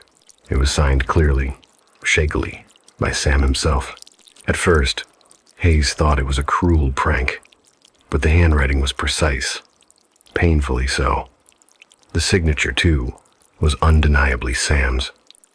It had been verified in previous statements. He even recognized the habit, the long, looping S, and the uneven pressure near the K. He called the clerk. "Where did this come from?" The clerk only shook his head. "We don't know, sir. The janitor swore he locked the doors last night. There's no record of anyone entering." Hayes looked at the paper again. It was damp along the edges, as if it had been left in the rain. A faint gray smear crossed one of the lines, the mark of a thumb. He had seen enough case files to know what a decomposing hand left behind. But the town was small, and news traveled quickly. By noon, whispers of Sam's petition filled every cafe, every gas station, every hallway in the courthouse. People who had once mocked him now spoke in lowered voices, afraid that the dead had finally found a way to speak. Rhodes, of course, laughed when he heard. "It's a setup," he said, waving the newspaper aside. "The woman's behind this. That crippled widow, she's trying to stir pity." He called a press meeting, standing under the marble pillars of City Hall, with the same confident grin that had carried him through 2 elections. "A hoax," he said. "The poor man's death has been twisted for attention. We will find who's responsible." But even as he spoke, his voice trembled once. Just once, because the night before, his driver had found his office door ajar, and on the mayor's desk lay another envelope, identical in seal and smell. Inside, a single page with 7 words. "You swore justice would never be buried." He hadn't told anyone, not even his wife. The hearing was set for the following Monday. Hayes filed the mysterious petition into evidence against Rhodes's objections. "Chain of custody," Rhodes snapped. "It's invalid." "Then explain how it bears your victim's verified signature," Hayes replied calmly. The courtroom that day was full. So full that people lined up against the walls and the windowsills, some standing outside under the rain, peering through the glass. The tension was a living thing. Rhodes sat beside his lawyer, looking polished but pale. Willow sat in the back row, her hands folded on her lap, eyes dark and sunken. She had aged years since her accident, but her gaze had hardened into something like steel. When the petition was presented, the crowd collectively held its breath. Hayes laid it on the judge's bench with gloved hands. The air felt suddenly cold. The ink shimmered faintly, as though freshly written. Rhodes Slavier stood. "Objection, Your Honor. This document has no credible source. The petitioner is deceased. Dead men don't write lawsuits." Hayes replied. "Then perhaps you should explain how his fingerprints confirmed by the sheriff's office this morning are pressed into the paper fibers." A murmur rippled through the room. The judge blinked. "Confirmed?" "Yes, Your Honor," said Hayes, his voice steady. "Tested twice." Rhodes whispered something to his lawyer, but his eyes darted to the paper as if it were breathing. The judge frowned. "We will examine the chain of evidence, but until proven forged, the petition stands as admissible." A low sound moved through the crowd, half disbelief, half dread. The walls seemed to hum softly, as if listening. That night, Hayes stayed late at the courthouse. The petition was locked in his cabinet under 3 latches. He sat at his desk, staring at the file's label. Whitlock Samuel. Posthumous filing. He wasn't superstitious, but he could not shake the feeling that someone was standing behind him. He turned nothing, only the shadows from the hallway. Then the lamp flickered. He heard something faint, like the slow turning of paper. He looked back at the cabinet. It was shaking slightly, its hinges rattling in rhythm with his heartbeat. When he opened it, the petition lay still. But one line had changed. The ink near the signature had smudged and reformed into a new sentence beneath it. "He still lies." Hayes did not sleep that night. The following morning, Rhodes arrived at his office earlier than usual. The town felt heavier, drenched in mist. He locked the door, drew the blinds, and poured himself a drink. The liquor trembled in his glass. He thought he was alone until the phone rang. Once, twice, 3 times. He picked it up. Silence. Then a voice, barely a whisper. "I kept my promise." The glass fell from his hand. "Who is this?" The line crackled, distant.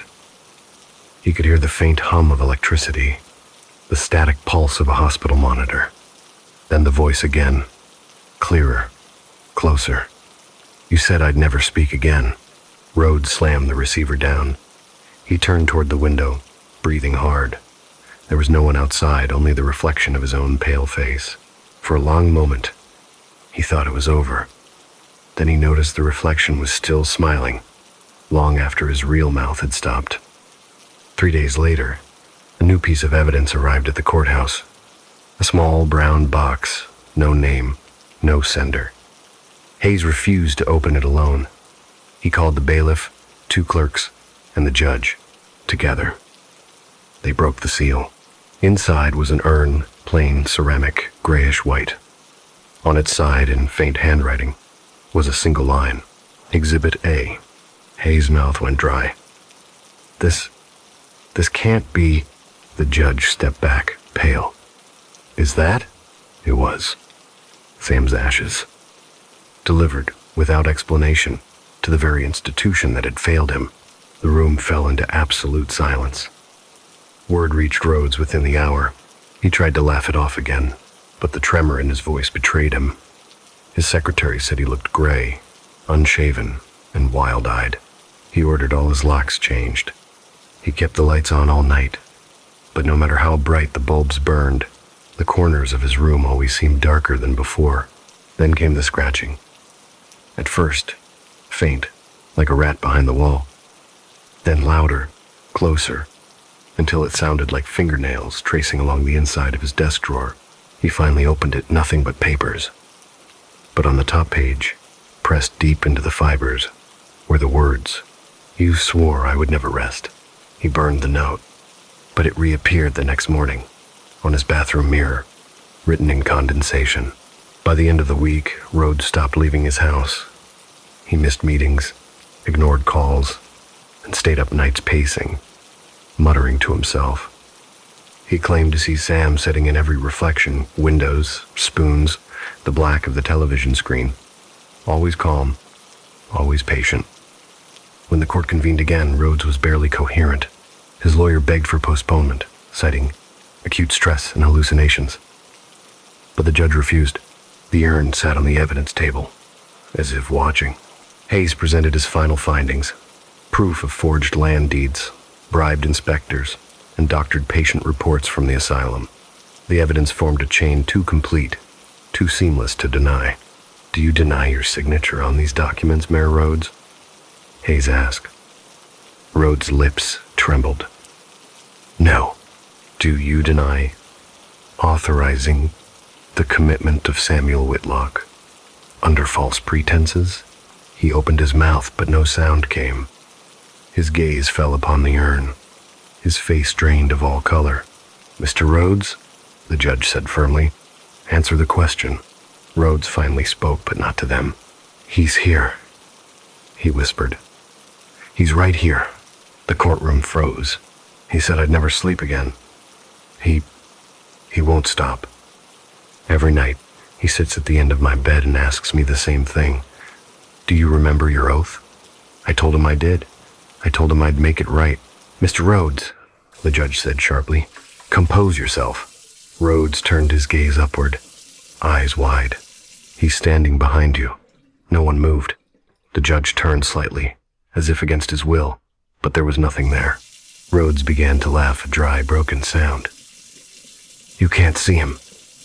You can't see what I've done." He slammed his hands on the table, veins bulging at his temples. "He brought the truth, and you're all too blind to see it. Enough." The judge barked. Rhodes froze. His eyes rolled upward, unfocused. He fell back into his chair, whispering something over and over. "I kept my promise. I kept my promise." The trial ended in chaos. The mayor was declared mentally unfit, stripped of office, and placed in the same asylum where Sam had died. Willow stood on the courthouse steps afterward, watching the ambulance drive away. She didn't smile. She only whispered, "He did it." Weeks later, the urn was sealed in the courthouse archives. But the clerk who worked the night shift swore he could sometimes hear the faint sound of papers turning on their own. And every now and then, when the rain was heavy and the halls were empty, the light above the evidence room flickered once for truth and once for judgment. The asylum had no clocks, or perhaps Rhodes had simply forgotten how to read them. Days bled into one another, gray light through barred windows, the stench of bleach and cold porridge, the shuffle of rubber soles in the corridors. Every sound was the same, Every face was blurred by sedatives. They told him it was for his own good. They always did. He'd been here for 3 weeks, though time felt longer, heavier. The staff avoided saying his name. To them, he was simply the mayor. The irony of that title had long curdled into mockery. The first few nights, he still believed he could leave, that his lawyer would find a way, that the courts would reopen the case, that someone, anyone would see that he was not insane. But when he was alone, and the fluorescent lights hummed in the ceiling, he would see movement in the corners, a reflection in the steel sink, a figure standing by the locked door, breathing without sound. At first, he tried to convince himself it was guilt. Then he tried to convince himself it was the drugs. But neither reason nor medicine could silence the whisper that came from inside his head. You swore justice would never be buried. He didn't sleep after that. On the 17th night, he woke to the smell of smoke. The ward was silent. The other patients lay still in their beds, mouths slightly open, the rhythm of their breathing mechanical, like wind passing through hollow reeds. The smoke wasn't real, he told himself, but it clung to his throat, acrid and dry. He turned his head, and there, sitting cross-legged at the end of his bed, was Sam. He looked different from before, cleaner, calmer, but his eyes were empty. No anger, no mercy, just presence. "You shouldn't be here," Rhodes said hoarsely. Sam tilted his head. "Neither should you." Rhodes pressed himself against the wall, clutching the blanket like armor. "I did what I had to. It wasn't my choice." "It was," Sam said quietly. "Every lie, every signature, every time you looked away. I didn't kill you. No.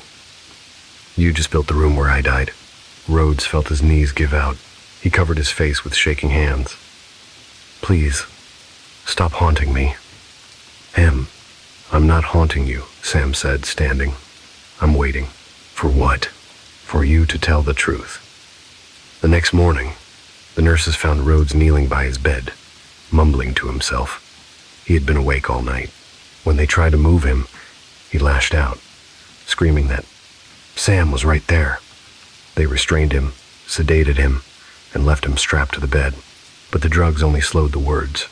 They did not silence them. He began to talk constantly, sometimes whispering, sometimes shouting about the petition, the urn, the ashes that had appeared in his office. He described the handwriting, the smell of rain, the thumbprint on the paper that shouldn't exist. At first, the doctors called it psychosis. And then they started to listen. There was something different in his voice, not the frantic rambling of the deranged, but the steady tone of a man confessing at last. "Every order I gave," he said one day, eyes blank. "Every report I signed. I thought I was keeping control, that the law was something we could bend to our favor. But it wasn't control. It was rot. We built a town on rot, and Sam was the first to notice the smell." The doctor asked who "we" referred to. Rhodes didn't answer. He only smiled faintly and said, "You'll find out. The files are still where I left them." That night, the doctor went home and checked the archives. There were no such files. But the next morning, they were there on his desk, neatly stacked, labeled in Rhodes's handwriting. And at the top of the pile was a note that read, "He told me to return the evidence." Rhodes stopped eating. He refused to speak to anyone except the walls. The staff began to dread his cell rounds. One by one, they transferred to other wings, until only a single orderly remained willing to enter his room. Her name was Miriam. She was young, new to the asylum, and too kind to understand the gravity of what lingered there. She spoke to him softly, offering him tea, writing down the strange phrases he muttered. One afternoon, she asked him, "Who were you talking to when you're alone?" Rhodes looked up. "The one who finished my work." Miriam hesitated. "You mean Sam?" "No," he whispered. "Me." She frowned. "You're talking to yourself?" He shook his head slowly. "I'm talking to the part of me that believed I'd get away with it. He's the only one I still see in mirrors." That night, Miriam went home trembling. She told her husband she couldn't shake the feeling that Rhodes wasn't entirely wrong. that something followed her when she left his room. A weight in the air, a voice just beneath hearing. 2 days later, the warden ordered a psychiatric review. Rhodes was to be evaluated for transfer to long-term isolation. When the panel entered his room, he was sitting perfectly still, a small smile on his face. On the table before him lay a single page of lined paper. They asked him what it was. "My confession," he said. "Written to whom?" He looked up at them. "To whoever replaces me." The doctors exchanged uneasy glances. The paper was blank. But when they took it to the light, faint writing appeared, ink that shimmered only under the reflection of glass. The first line read, "I denied him justice. Now, I deny myself peace." The rest of the page was filled with dates, names, and transactions, an entire web of corruption stretching far beyond the town, implicating judges, inspectors, and investors. It was a confession, complete and precise, written in his unmistakable hand. But the strange thing was this: he hadn't been given a pen. News of the confession reached Hayes, who had long since left the courthouse. He came out of retirement to oversee the final inquiry. When he saw the document, he went pale. It was written in ink that matched the original petition, the same smudged tone, the same pressure marks. Forensics confirmed it. Both written with the same instrument, even though that pen had been buried with Sam. The investigators dug up Sam's urn to confirm. When they opened it, the ashes were gone. Only a fragment of glass lay inside the tip of a fountain pen, cracked clean in half. Rhodes's mind deteriorated quickly after that. Some said he stopped recognizing faces. Others said he refused to speak at all. But Miriam, who stayed with him until the end, claimed he never stopped talking, only that his voice became quieter, as if he was speaking to someone who stood behind her, not to her. One evening, she entered his room to find him sitting upright, hands clasped on the table, eyes fixed on the opposite wall. The air smelled faintly of rain. He said, "Do you hear it?" "Hear what?" she asked. "The court. They're calling my name." "There's no one here, Mr. Rhodes." He smiled faintly. "There is. They're waiting for me to speak." He turned toward the window, his reflection barely visible in the glass. "Sam's already there. He says it's my turn." Miriam stepped closer. "Your turn for what?" "To testify." Then he whispered something she could barely catch. "He's the only judge who still listens." Him? Moments later, his breathing slowed, his head tilted back, eyes open, staring at nothing. When Miriam touched his wrist, there was no pulse. The official report listed his cause of death as heart failure during sleep, but the guard who came to move the body swore he found the cell door unlocked from the inside. The confession page was gone. In its place lay a single folded note. It read, "Case closed." The handwriting was neither Rhodes's nor Sam's. It was something in between. Months passed. The asylum remained quiet, but whenever it rained, staff in the lower wing claimed to hear faint echoes in the hall's shuffling footsteps, the sound of papers rustling, a man's voice repeating the same words over and over. He kept to my promise. 1 year later, on the anniversary of Rhodes's death, the town courthouse burned to the ground. The fire began in the archive room, where the original petition and confession had been kept. No cause was ever determined. But the fire spared one thing, a metal drawer labeled "The Devil's Docket." Inside was a single envelope, sealed in red wax. The wax was still warm, as though freshly pressed. The label read, "To the next liar who calls it justice." End 4. The screenwriter's torment. Adrian's apartment was the kind of place that smelled like burnt coffee and stale air. Half inspiration, half decay.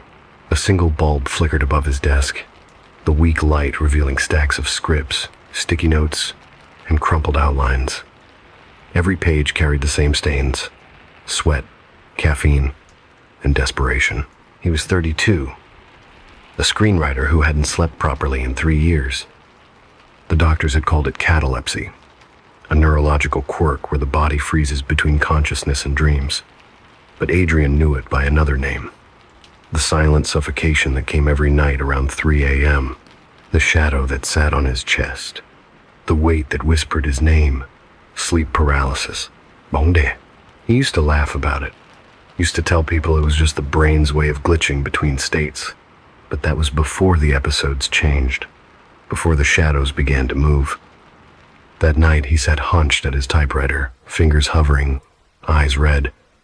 The ticking of the wall clock kept mocking him. Deadline, 6 a.m. The title page of his latest script read in bold, "The one beneath the bed." The irony wasn't lost on him. He typed mechanically, each keystroke echoing in the small room. The man wakes to find himself unable to move. The darkness speaks his name. He stopped, staring at what he had just written. His reflection glared back at him from the black window pane, gaunt, pale, hollow-eyed. He rubbed his face. "Just fatigue," he muttered. But when he blinked, the reflection blinked a second later, just slightly delayed. Adrian's mother called that evening. Her voice was soft, worn by years and medication. "You've been taking the pills, right?" she asked. He hesitated. "Yeah, Mom. The blue ones." "You sound tired." "I'm fine. Just working. Don't overdo it. Your father." She stopped, breath catching. He used to stay up like that. Remember what happened. He remembered. The stroke. The silence that followed. "I'll be careful," Adrian said, forcing a smile she couldn't see. "Just a few more pages." When the call ended, the apartment felt heavier. He opened the window, but the night air didn't move. Los Angeles was asleep, or maybe just pretending. The city had a way of watching its dreamers die slowly, one script at a time. He turned back to the typewriter. The paper waited like an open wound. The first tremor came at 2:47 a.m. It began in his fingertips, a faint vibration, then climbed through his wrists, his arms, until his entire body tensed like a puppet pulled by invisible strings. His chest locked, his breath caught. He knew what was happening. No, not now. Please, not now. The paralysis descended, slow and merciless. He could see the ceiling, the cracked paint above him, but nothing else moved. His eyes rolled toward the corner of the room, toward the space beneath the bed. There was movement there, not a trick of light, not the shifting shadow of curtains, but something alive. The outline of a figure crouched low, shoulders too broad, limbs too long. Its breathing filled the silence, slow and ragged. Adrian's throat clenched. His mind screamed, but no sound came. The figure crawled forward, dragging something heavy. Its hands, its hunger, its patience. When it reached the edge of the bed, it stopped. Two dim red points opened in the dark. Eyes, watching him. Time lost meaning. His heart pounded so violently he thought it would burst. The thing leaned closer, its head tilting, studying him like a specimen trapped under glass. And then, as suddenly as it came, the paralysis broke. Adrian gasped, thrashing upright. His hands clawed the sheets, sweat soaking through his shirt. The clock read 1 a.m. He turned on the lamp. Nothing. Just the room. Just the silence. But when he checked under the bed, the floorboards were warm. By morning, Adrian looked like a man being eaten from the inside out. His hands trembled as he brewed coffee. He hadn't slept again. The hallucinations were becoming real enough to leave traces. He'd read about this, the line between REM intrusion and psychosis. But the explanations didn't help. He scribbled in his notebook. Symptoms: paralysis, hallucination, auditory presence, smell of ozone, warmth under bed. Then, beneath it, reality equals unstable. The phone buzzed. His producer. "Adrian, we need that draft today. I'm working on it." He lied.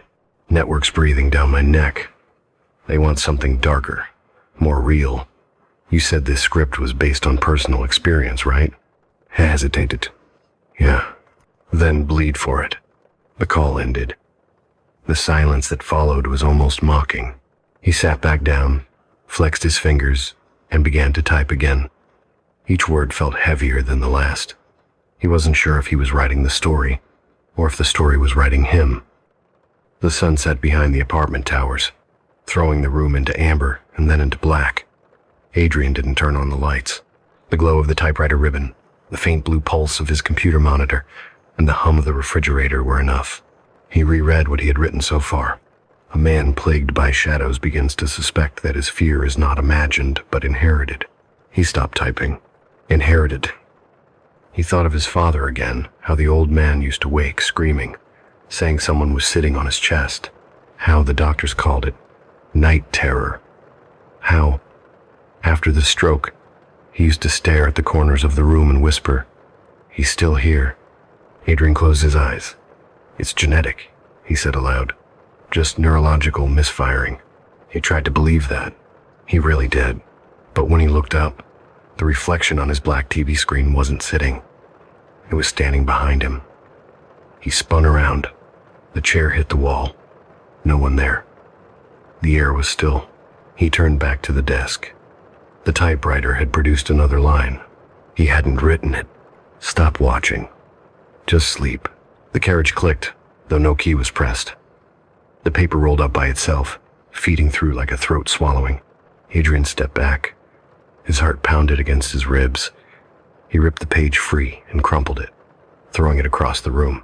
The bulb above him flickered. Once. Twice. Then died. Darkness swallowed the apartment whole. He froze. Something shifted under the bed. Adrian didn't scream that night. He couldn't. The paralysis took him faster this time, before he even realized he was drifting off. The world constricted, sounds distant and muffled. The figure crawled out again, slower this time, deliberate. He could hear it breathing, smell the burnt ozone, the faint sweetness of metal and decay. When it rose, it was taller than before. The red eyes blinked. It whispered his name not through air, but directly into the hollow of his skull. Adrian. And he wanted to wake, wanted to run. But every part of him was locked in the frozen dream. The figure bent close, its face inches from his own. And though the features were lost in shadow, he could feel warmth on his cheek, the warmth of breath, of life. He didn't remember how long it lasted.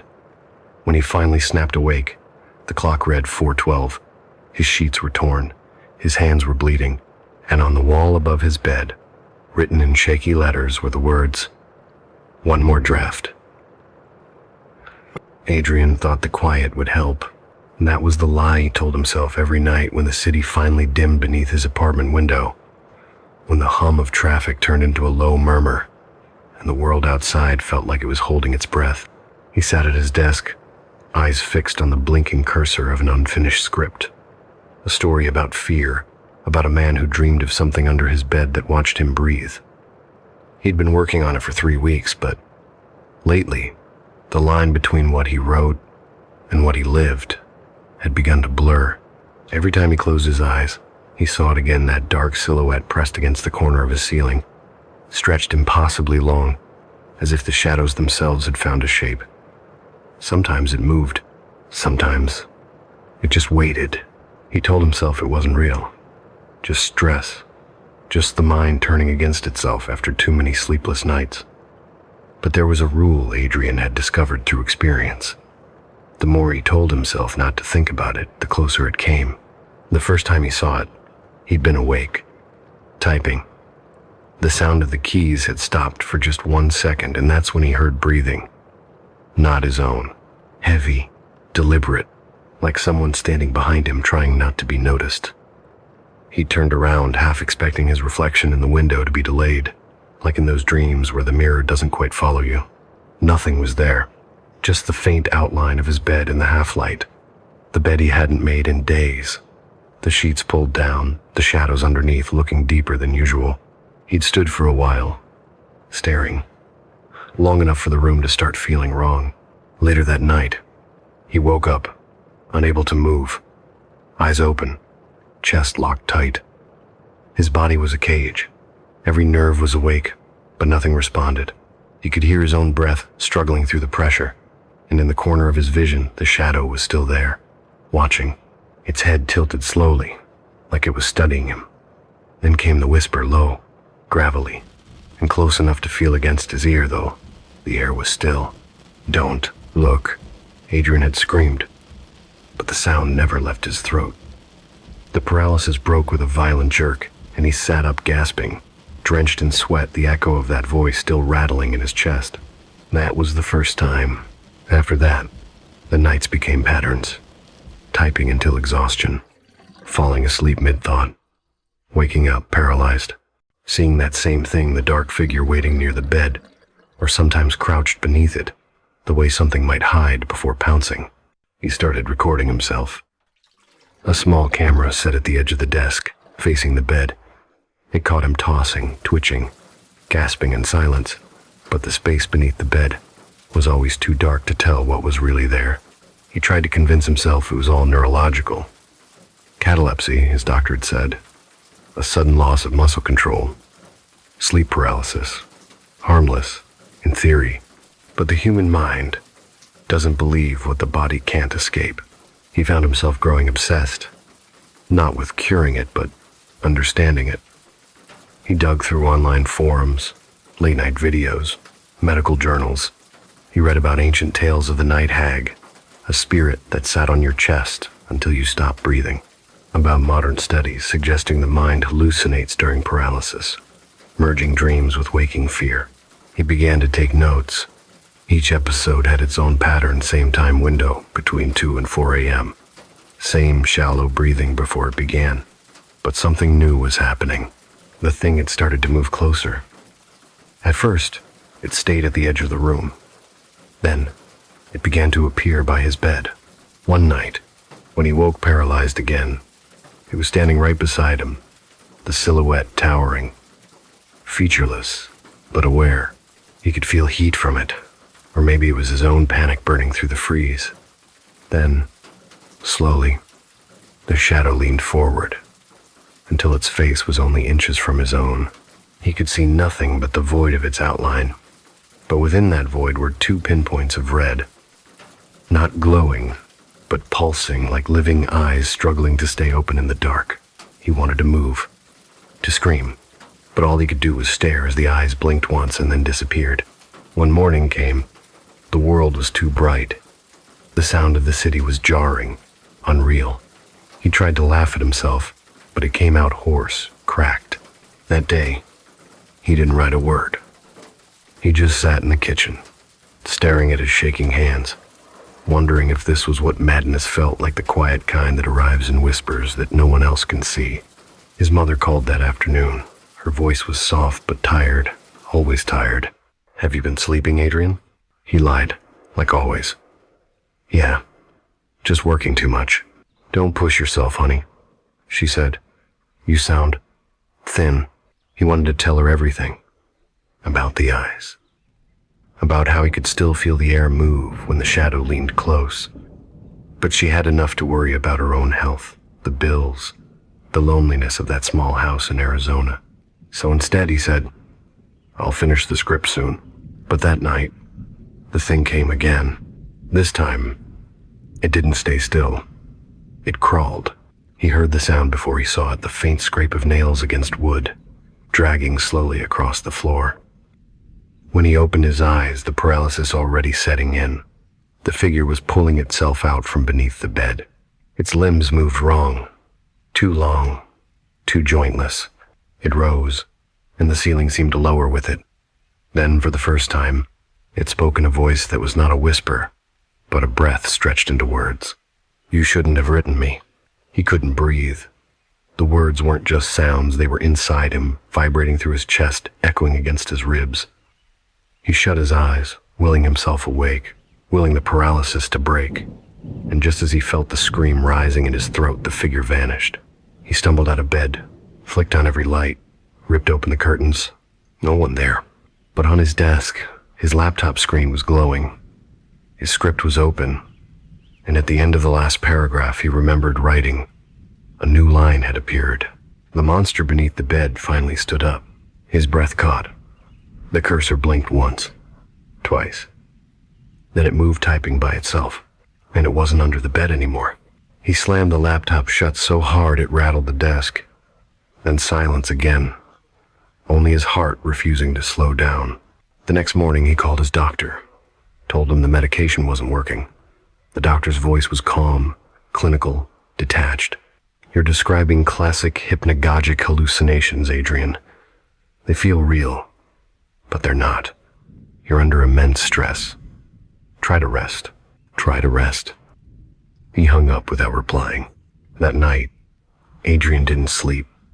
He sat by the desk watching the empty bed until dawn. But sometime around 4:30, exhaustion dragged him under despite himself. When he woke, the paralysis returned heavier than ever. And this time, the voice wasn't beside him. It was inside his ear. "I'm not in the story anymore," it said. "I'm in you." The pressure on his chest became unbearable. The air thick, unbreathable. He felt his pulse thundering in his skull, his body sinking into the mattress as if it were swallowing him whole. Then suddenly nothing. Silence. Freedom. He sat up, gasping, trembling, drenched in cold sweat. For a moment, he thought he saw his own reflection in the window staring back, but something was wrong. The reflection wasn't breathing, and when he blinked, it smiled. The following morning was strangely silent. The city's usual rhythm, distant sirens, the hum of traffic, the dull chatter of neighbors felt like it had been turned down, just slightly, as if someone had thrown a thick blanket over the world. Adrian sat in front of the mirror above his sink, brushing his teeth without focus. His eyes were swollen, his skin pale and faintly gray in the fluorescent light. He hadn't slept properly in 2 days, but the exhaustion didn't feel ordinary. It wasn't the kind that made you heavy. It was the kind that made you hollow. When he leaned closer, he noticed it again, the faint twitch beneath his left eye. It fluttered for a moment, then stopped, then started again like it was being pulled by invisible threads. He pressed his fingertip against it, feeling the pulse beneath.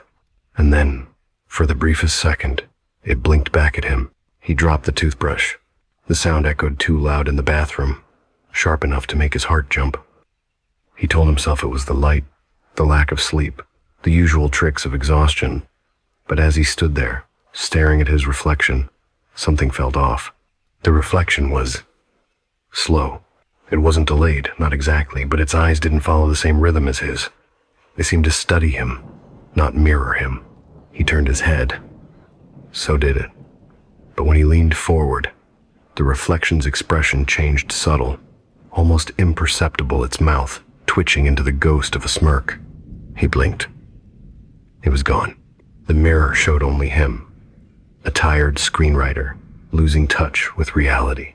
He laughed under his breath, the sound too brittle. "You're losing it, Adrian." But deep down he already knew. Something was bleeding through. He tried to go back to work. The script sat open, the cursor blinking in the center of the page like an impatient metronome. He read the last few lines again, the ones he didn't remember writing. The monster beneath the bed finally stood up.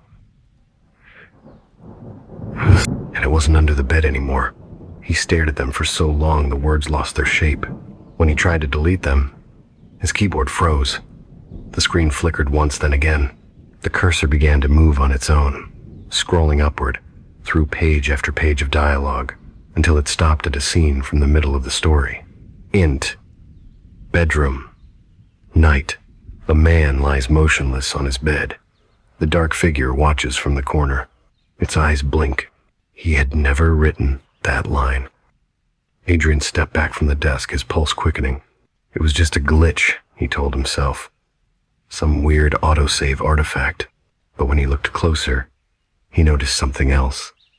The word eyes was flickering, as though the text itself were alive. The letters shimmered faintly, like heat waves on asphalt, bending and reforming until the word wasn't eyes anymore. It had changed to mine. He shut the laptop and pushed away from the desk so hard that the chair toppled over. The silence afterward felt dense, not empty, but crowded. It was like someone was standing just behind him, breathing quietly, waiting for him to turn around. He didn't. He sat on the floor for nearly 10 minutes, his back pressed against the wall, staring at the dark screen. His breath came shallow, uneven. He wanted to call someone, anyone but who? Who could he explain this to without sounding insane? He thought of his mother again, her frail voice, her insistence that he rest, her unshakable faith that he was just tired. If he called, she'd worry herself sick. If he didn't, he'd have to face this alone. In the end, he did neither. He simply waited till the sun dipped below the buildings, until his apartment filled again with that gray-blue light that made everything look like it belonged to another world. That was when the eyes returned. He saw them first in the reflection of his laptop screen, a faint red shimmer behind him, 2 points of dull light hovering in the dark. He froze. The air thickened, heavy with static. He turned slowly, every muscle screaming against the motion. The room was empty, but the eyes stayed. They hovered in the air for a heartbeat, then slid out of sight, as if melting into the walls. He stumbled to the light switch, flicked it on and off in quick succession, flooding the apartment with pale light. But the corners remained dark, unnaturally dark, like the shadows refused to move. He backed toward the bed, whispering to himself, "It's not real. It's not real. It's not real." Then something brushed against his ankle. He kicked backward instinctively, hitting nothing. But the sensation, cold, deliberate, lingered like a memory that refused to fade. He knelt down, heart hammering. The space under the bed was a hollow, black void. He could see nothing. But when he leaned closer, he heard it. Faint breathing, slow and deep, like something asleep, but pretending not to be. He pulled away, trembling. The rational part of him screamed to run, but the other part, the writer, the observer, was fascinated. He whispered, "What are you?" The answer came from nowhere and everywhere at once. "You wrote me." His mouth went dry. "No, you gave me eyes. You gave me breath. You gave me a name." He shook his head, backing into the wall. "It's just a story. So was I." He tried to scream, but it caught in his throat. The room pulsed with darkness, expanding and contracting like a living thing. The shadows crawled up the walls, spreading toward him. He reached for the lamp on the nightstand and switched it on, but the bulb only flickered dim, yellow, dying. In its failing light, he saw the shape begin to rise again. It wasn't smoke, nor a man. It was an outline fluid, trembling, stretching upward until it nearly touched the ceiling.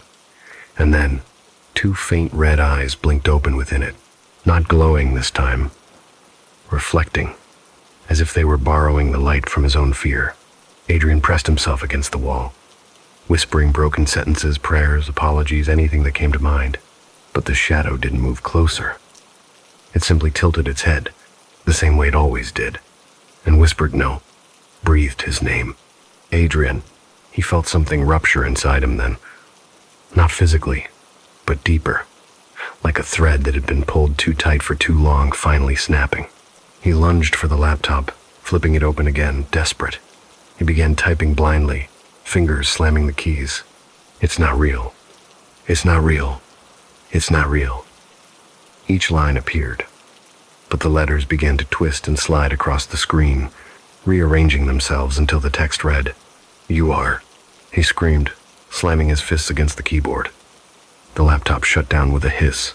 The light went out completely, and in that perfect, suffocating dark, he heard the whisper again, closer than it had ever been. "You shouldn't have looked at my eyes." Something icy brushed against his cheek, soft but absolute. His entire body locked. For a moment he couldn't tell if he was awake or dreaming, if he was standing, sitting, or paralyzed again. But then, slowly, the pressure eased, the darkness thinned. When he opened his eyes, he was on the floor beside his bed, the morning light cutting across the room. His laptop lay open on the desk, screen blank. He blinked, waiting for the world to steady itself. His limbs felt weak, but movable.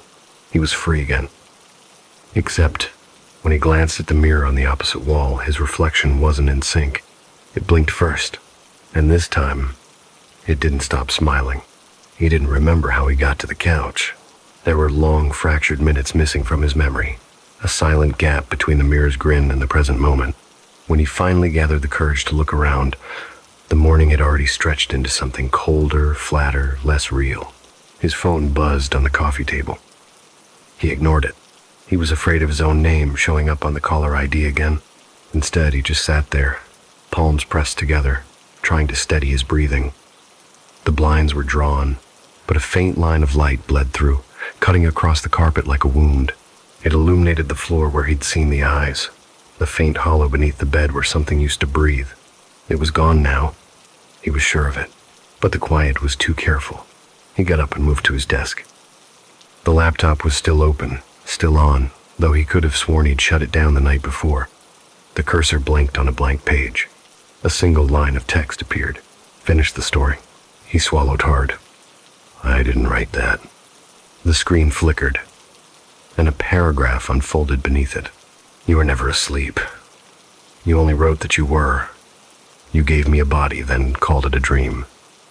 His fingers hovered above the keyboard, trembling. He whispered to the empty room, I didn't give you anything. But another line appeared instantly, as though someone or something were typing from inside the file. You gave me your paralysis. The words hit him, like a slow punch to the chest. He thought about every night, every time he'd woken up unable to move, unable to scream, how the shadow had been there, patient, waiting. What if he hadn't been hallucinating? What if he'd been writing it into existence? The cursor blinked again. You named me the sleeper. Adrian pushed away from the desk, shaking his head. That's just a concept, a metaphor. It's a line from the script. The laptop screen glowed brighter, almost white, and the document began scrolling upward at inhuman speed. His scripts, draft after draft, flooded past his eyes. Dozens of files, thousands of words, all different stories. And in every single one, somewhere buried deep in the dialogue or stage directions, the same word appeared. Sleeper. N-prem. A cold sweat gathered on his neck. He clicked to stop it, to close the window. But the cursor moved on its own again. This time, it opened a folder he didn't recognize. Its title, The Sleeper Files. Inside, there were recordings, audio files. The timestamps matched the nights he'd been asleep. He hesitated before opening the first one. There was silence for 5 seconds. Then a faint rasp of breath. His own voice. He was talking in his sleep. You're real now, aren't you? Another breath. Don't make me see you again. And then, faintly, too faintly to be his own, another voice responded. You made me. You don't get to look away. He slammed the laptop shut. The sound echoed through the apartment like a gunshot. For a long time, he just stood there, staring at the dark metal casing. His reflection warped across its surface.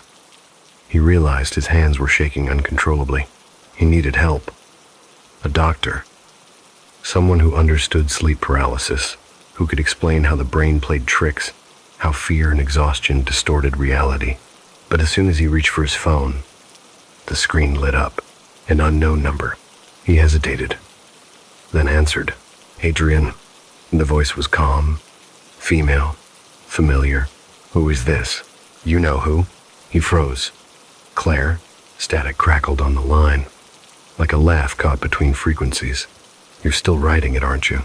His throat went dry. What do you mean? The story. The one you can't stop. The one that's writing you back. He hung up. The dial tone buzzed in his ear like a nerve misfiring. He hurled the phone across the room. It hit the wall and fell behind the couch. The sound didn't feel like an ending.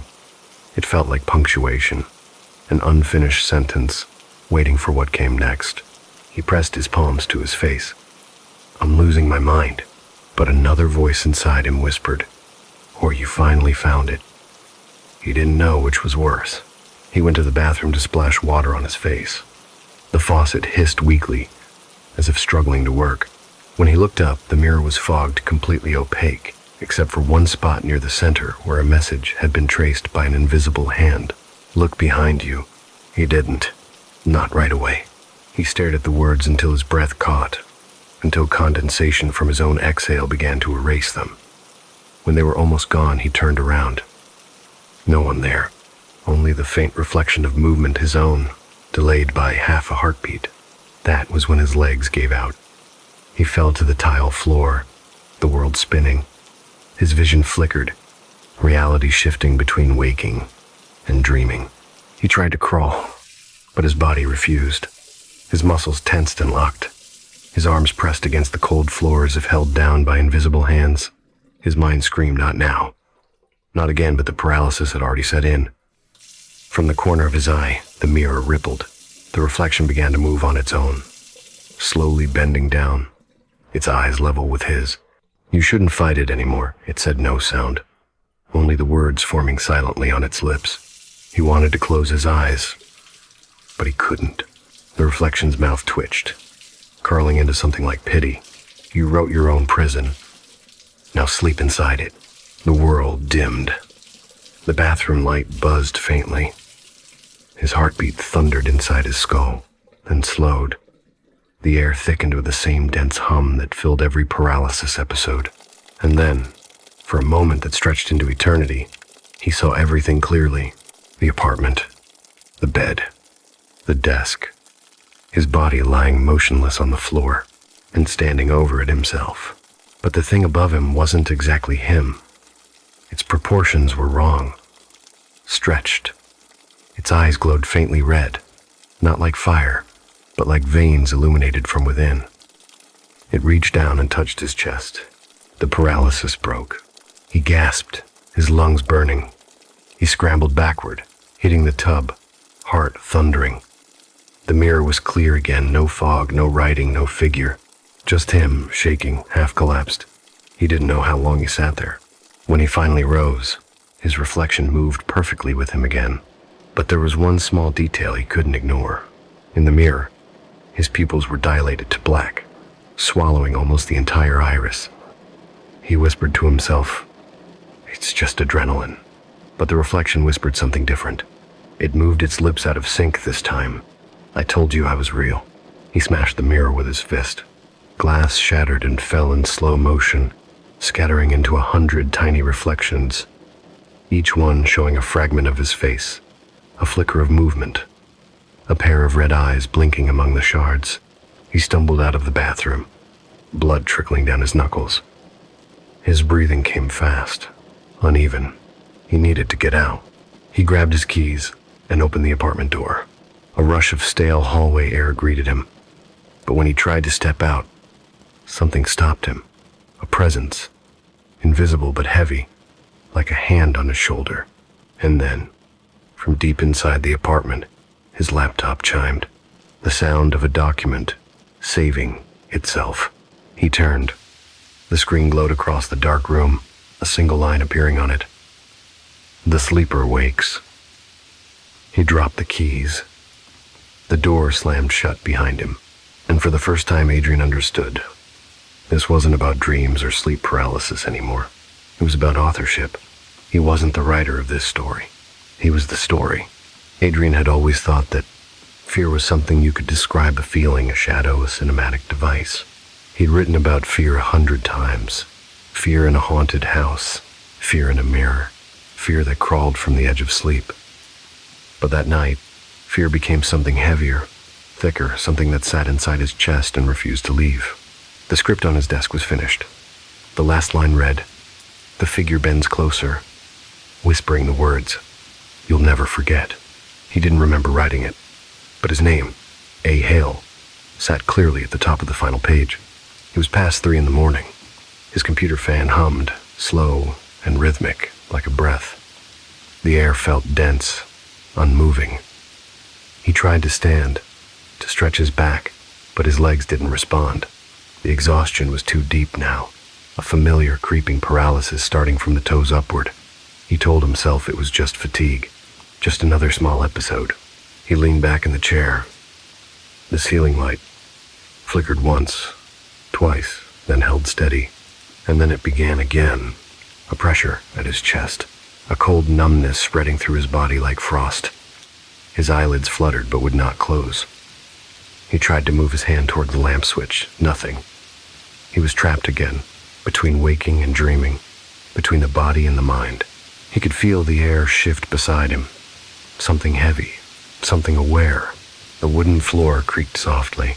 For a moment he thought he heard his mother's breathing again, shallow, labored, as it had been the last time she stood beside his bed.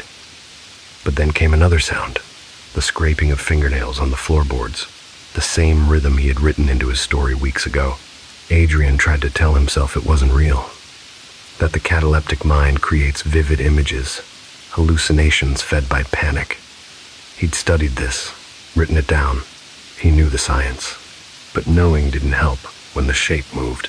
Something crawled from beneath the bed, the faint outline of limbs stretching upward, shadow pulling itself into form. Its eyes were 2 pinpoints of red, steady, unblinking. He wanted to scream, to blink, to breathe louder, anything, but his lungs obeyed only in shallow bursts. The figure stopped halfway between the bed and the desk. It was still, head tilted, watching him. Then it spoke, a whisper that wasn't quite a voice. It sounded like air leaking from his own throat. Adrian, stop writing. He froze internally, even though he couldn't move.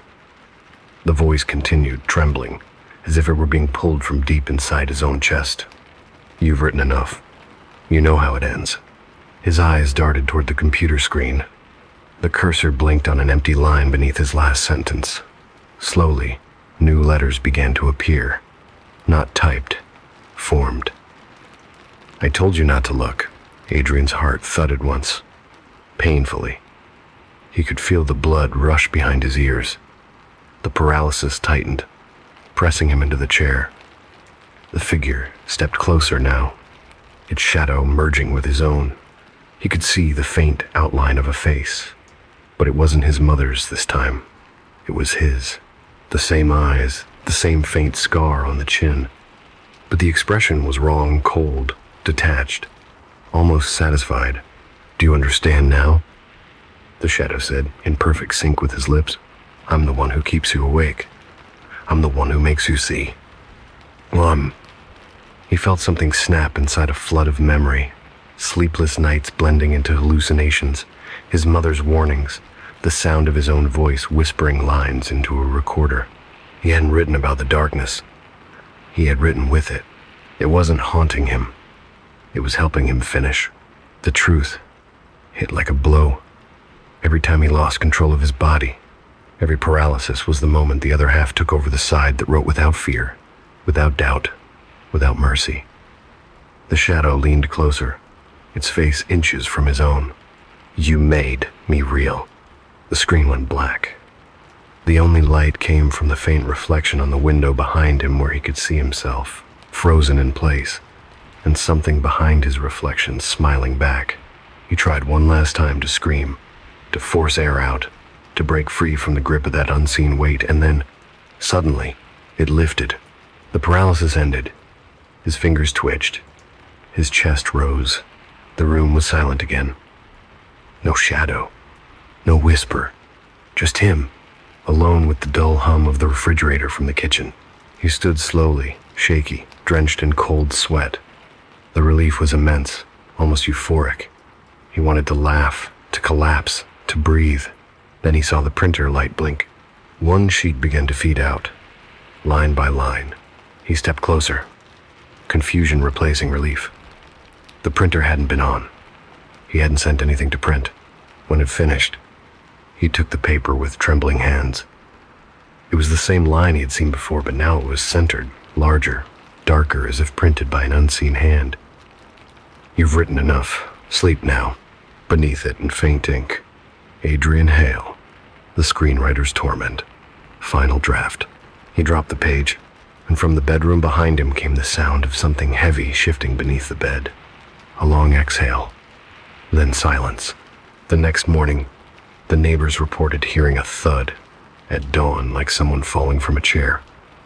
When the landlord opened the door hours later, Adrian was found at his desk, eyes open, face calm, one hand still resting near the keyboard. On the computer screen, a single word blinked repeatedly, end. But in the reflection of the dark monitor, there was another word faint, like it had been written on the glass from inside. Awake. 5 stories. 5 fates. Each of them tried to fight what they couldn't understand. the unseen, the unfinished, the unforgiven. And yet, every whisper, every shadow, every scream was born from something true. If you've been listening alone, you're not. If you've felt a chill that didn't belong to the room, don't turn around just yet. The strange has a way of staying with those who listen. And remember, some stories don't end when the sound stops. They end when you close your eyes.